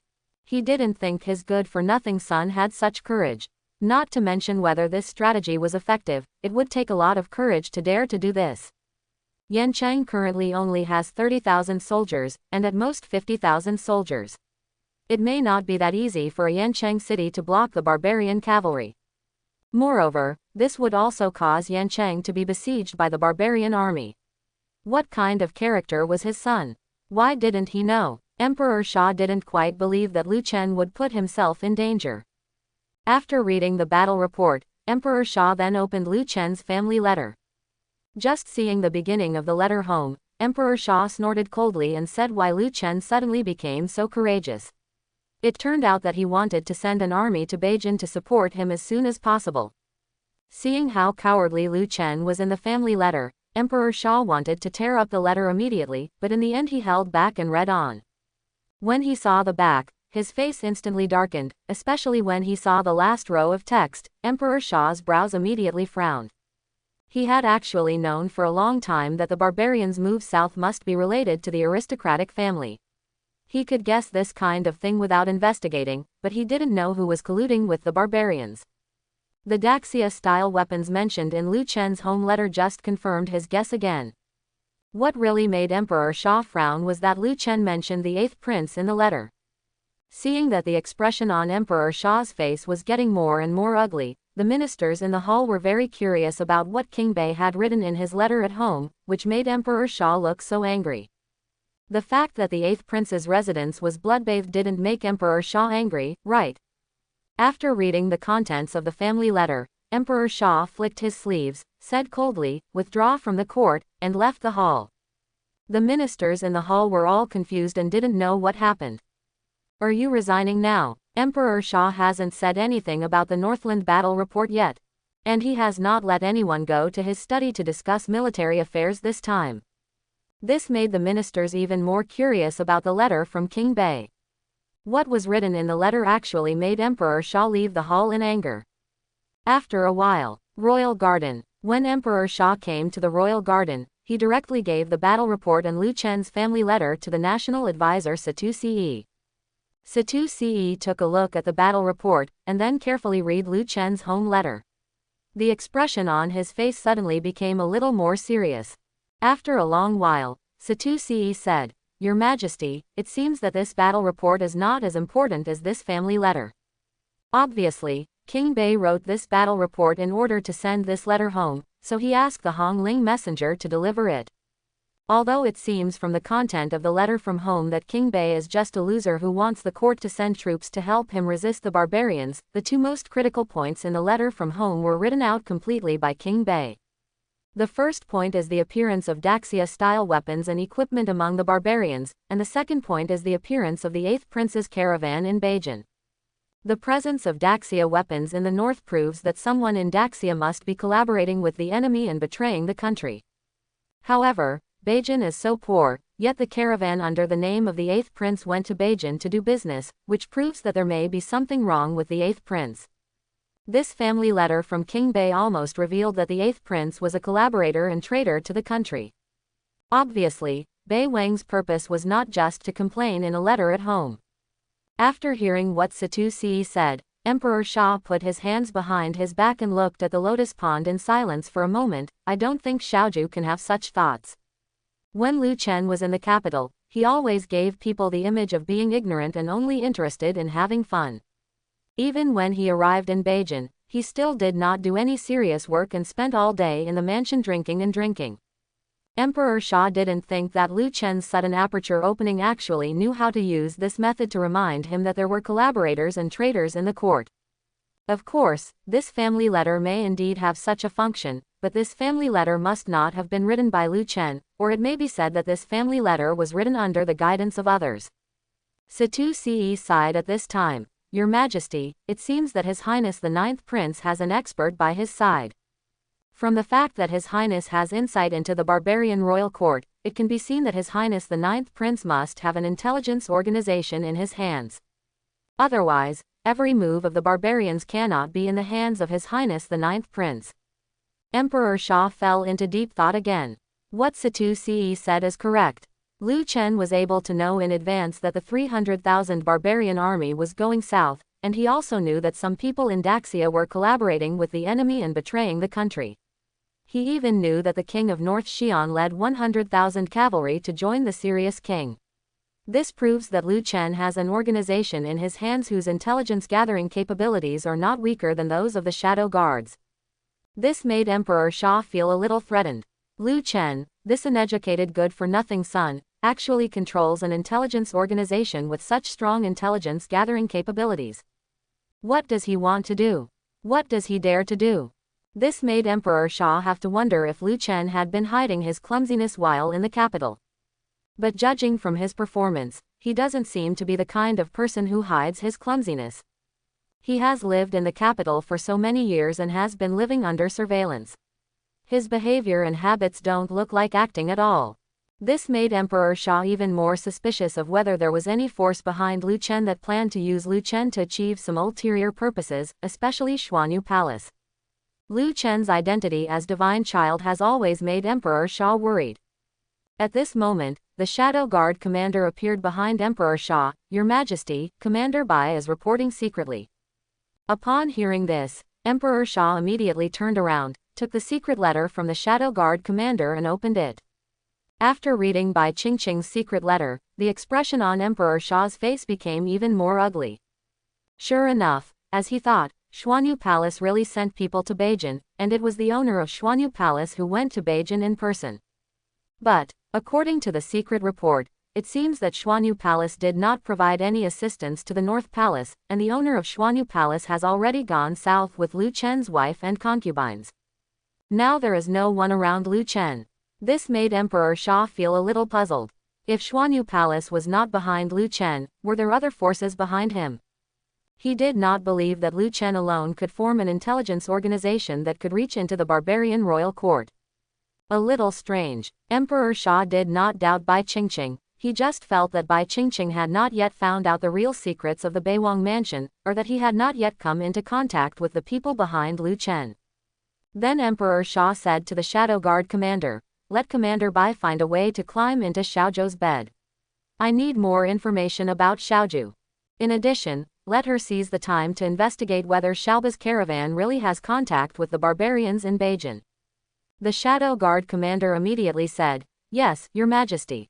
Go down. My subordinates resign. After the Shadow Guard commander left, Satusi asked, Your Majesty, let's not talk about His Highness the 9th Prince's affairs. Are you going to deal with the 8th Prince's affairs? Emperor Sha said calmly, I don't think he can do this alone. There must be a family behind him.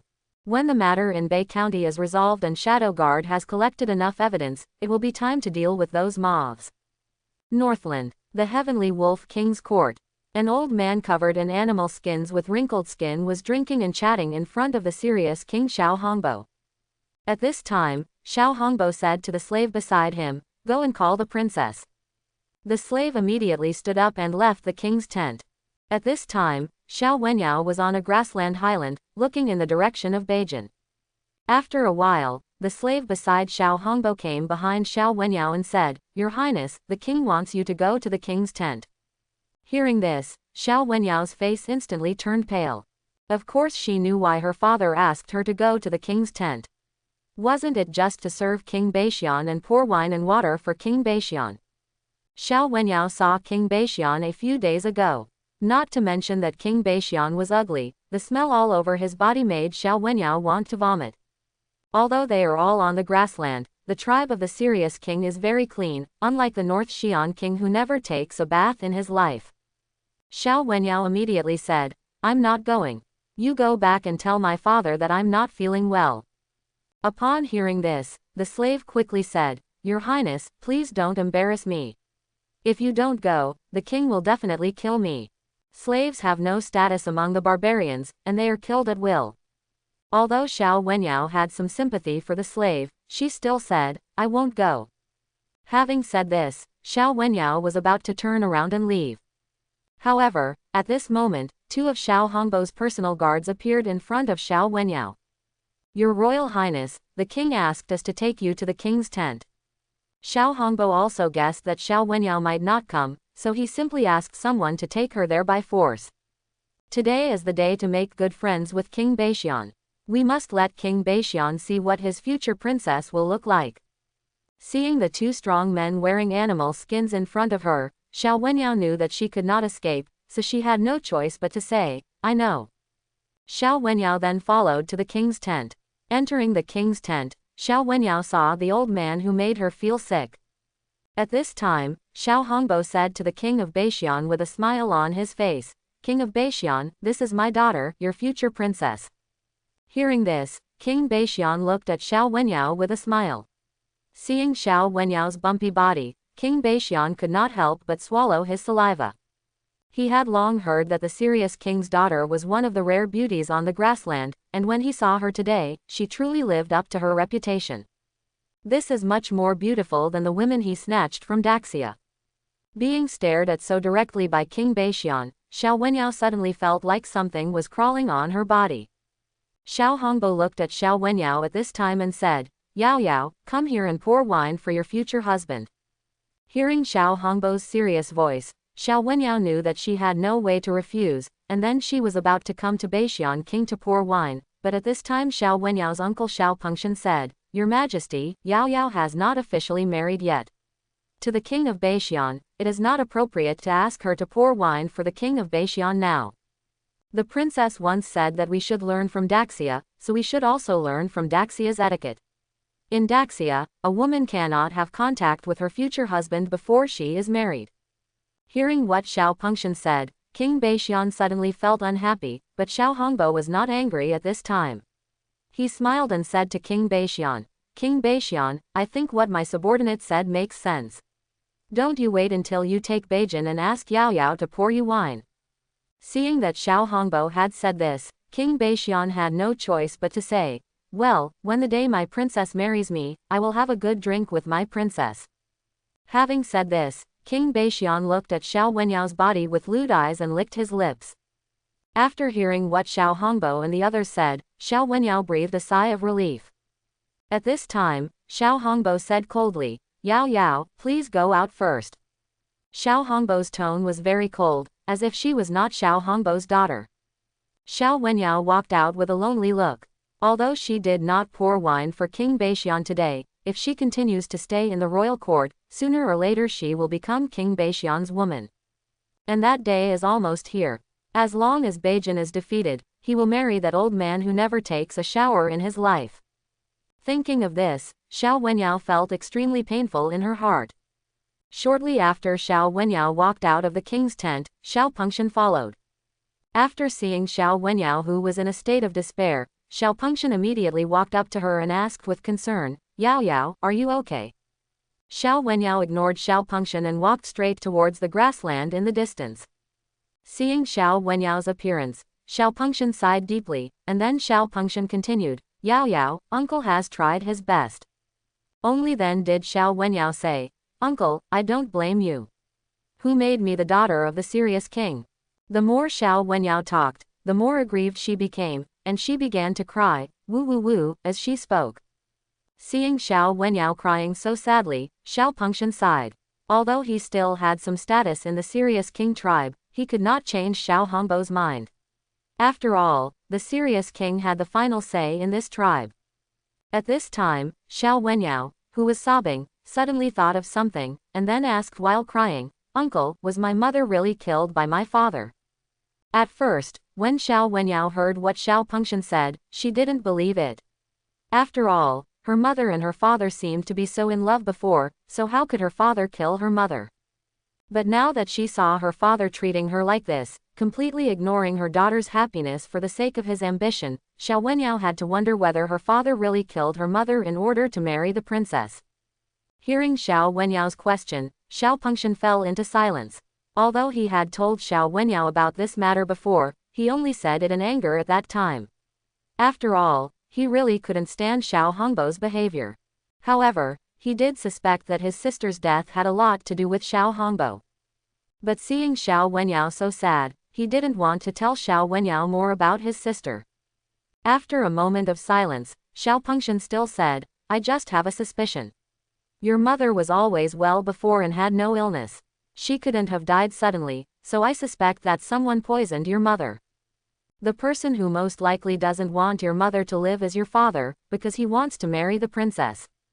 Xiao Wenyao wiped her tears and asked, "Didn't the princess already agree to marry him?"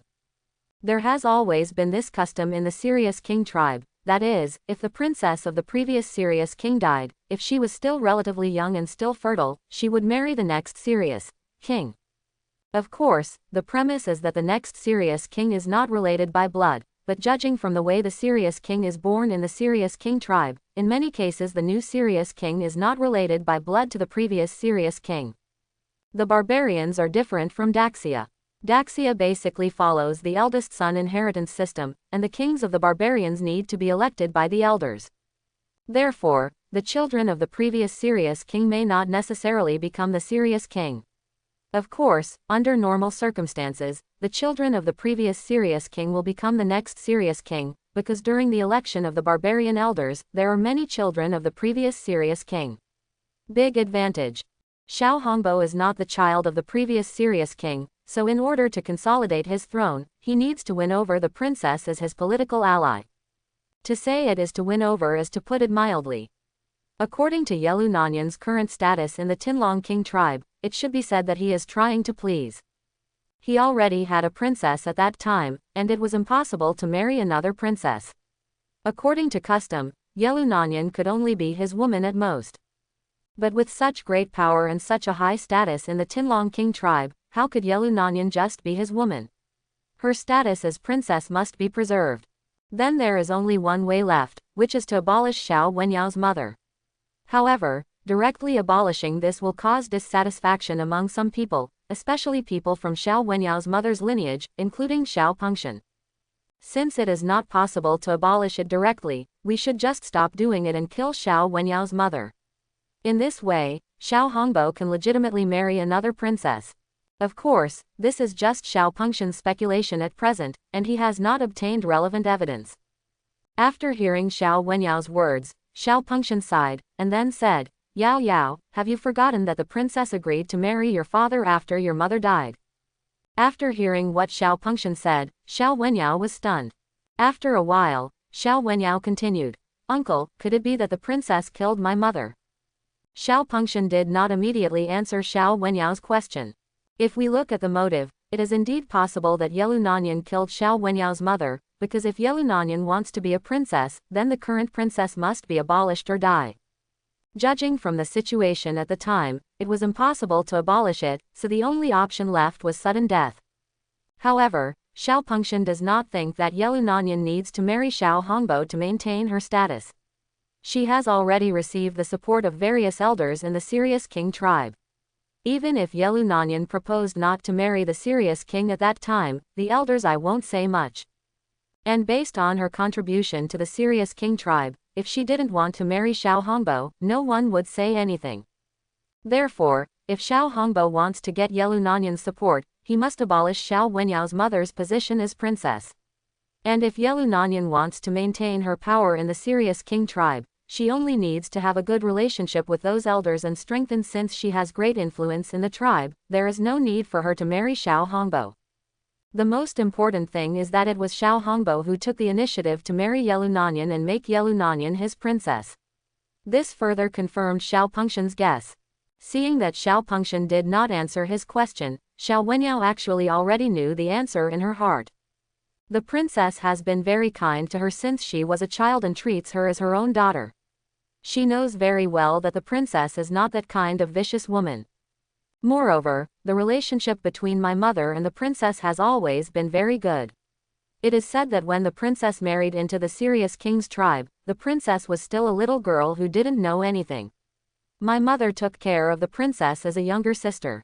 A large part of the reason why the princess was able to quickly establish a foothold in the Sirius King tribe was because of her mother, so Xiao Wenyao couldn't believe that the princess would do something to kill her mother. If it was really the princess who did it, Xiao Wenyao would have nothing to say. Anyway, there are only two people who are the most suspected, one is her father and the other is the princess. Of course, her mother may really have contracted some disease and died suddenly. But none of this matters anymore. She was already going to marry into the North Xi'an King tribe. No matter who killed her mother, she would never know for the rest of her life. And even if she knew, nothing could be changed. Her mother was already dead and could not be resurrected. Thinking of this, Xiao Wenyao couldn't help but sob again. Seeing her crying so sadly, Xiao Pengxian felt very distressed. At this time, Xiao Pengxian suddenly thought of something, and then whispered, "Yao Yao, Uncle has thought of a way to prevent you from marrying the king of Beixian. I just don't know if you are willing." Hearing this, Xiao Wenyao's crying stopped suddenly, and she immediately asked, "Uncle, what method are you talking about?" Xiao Pengxian whispered in Xiao Wenyao's ear, "After your father conquers Beijing, you will quietly go to live in Daxia and never return to the grassland." Hearing this, Xiao Wenyao was startled. I hope everyone will support it and subscribe more.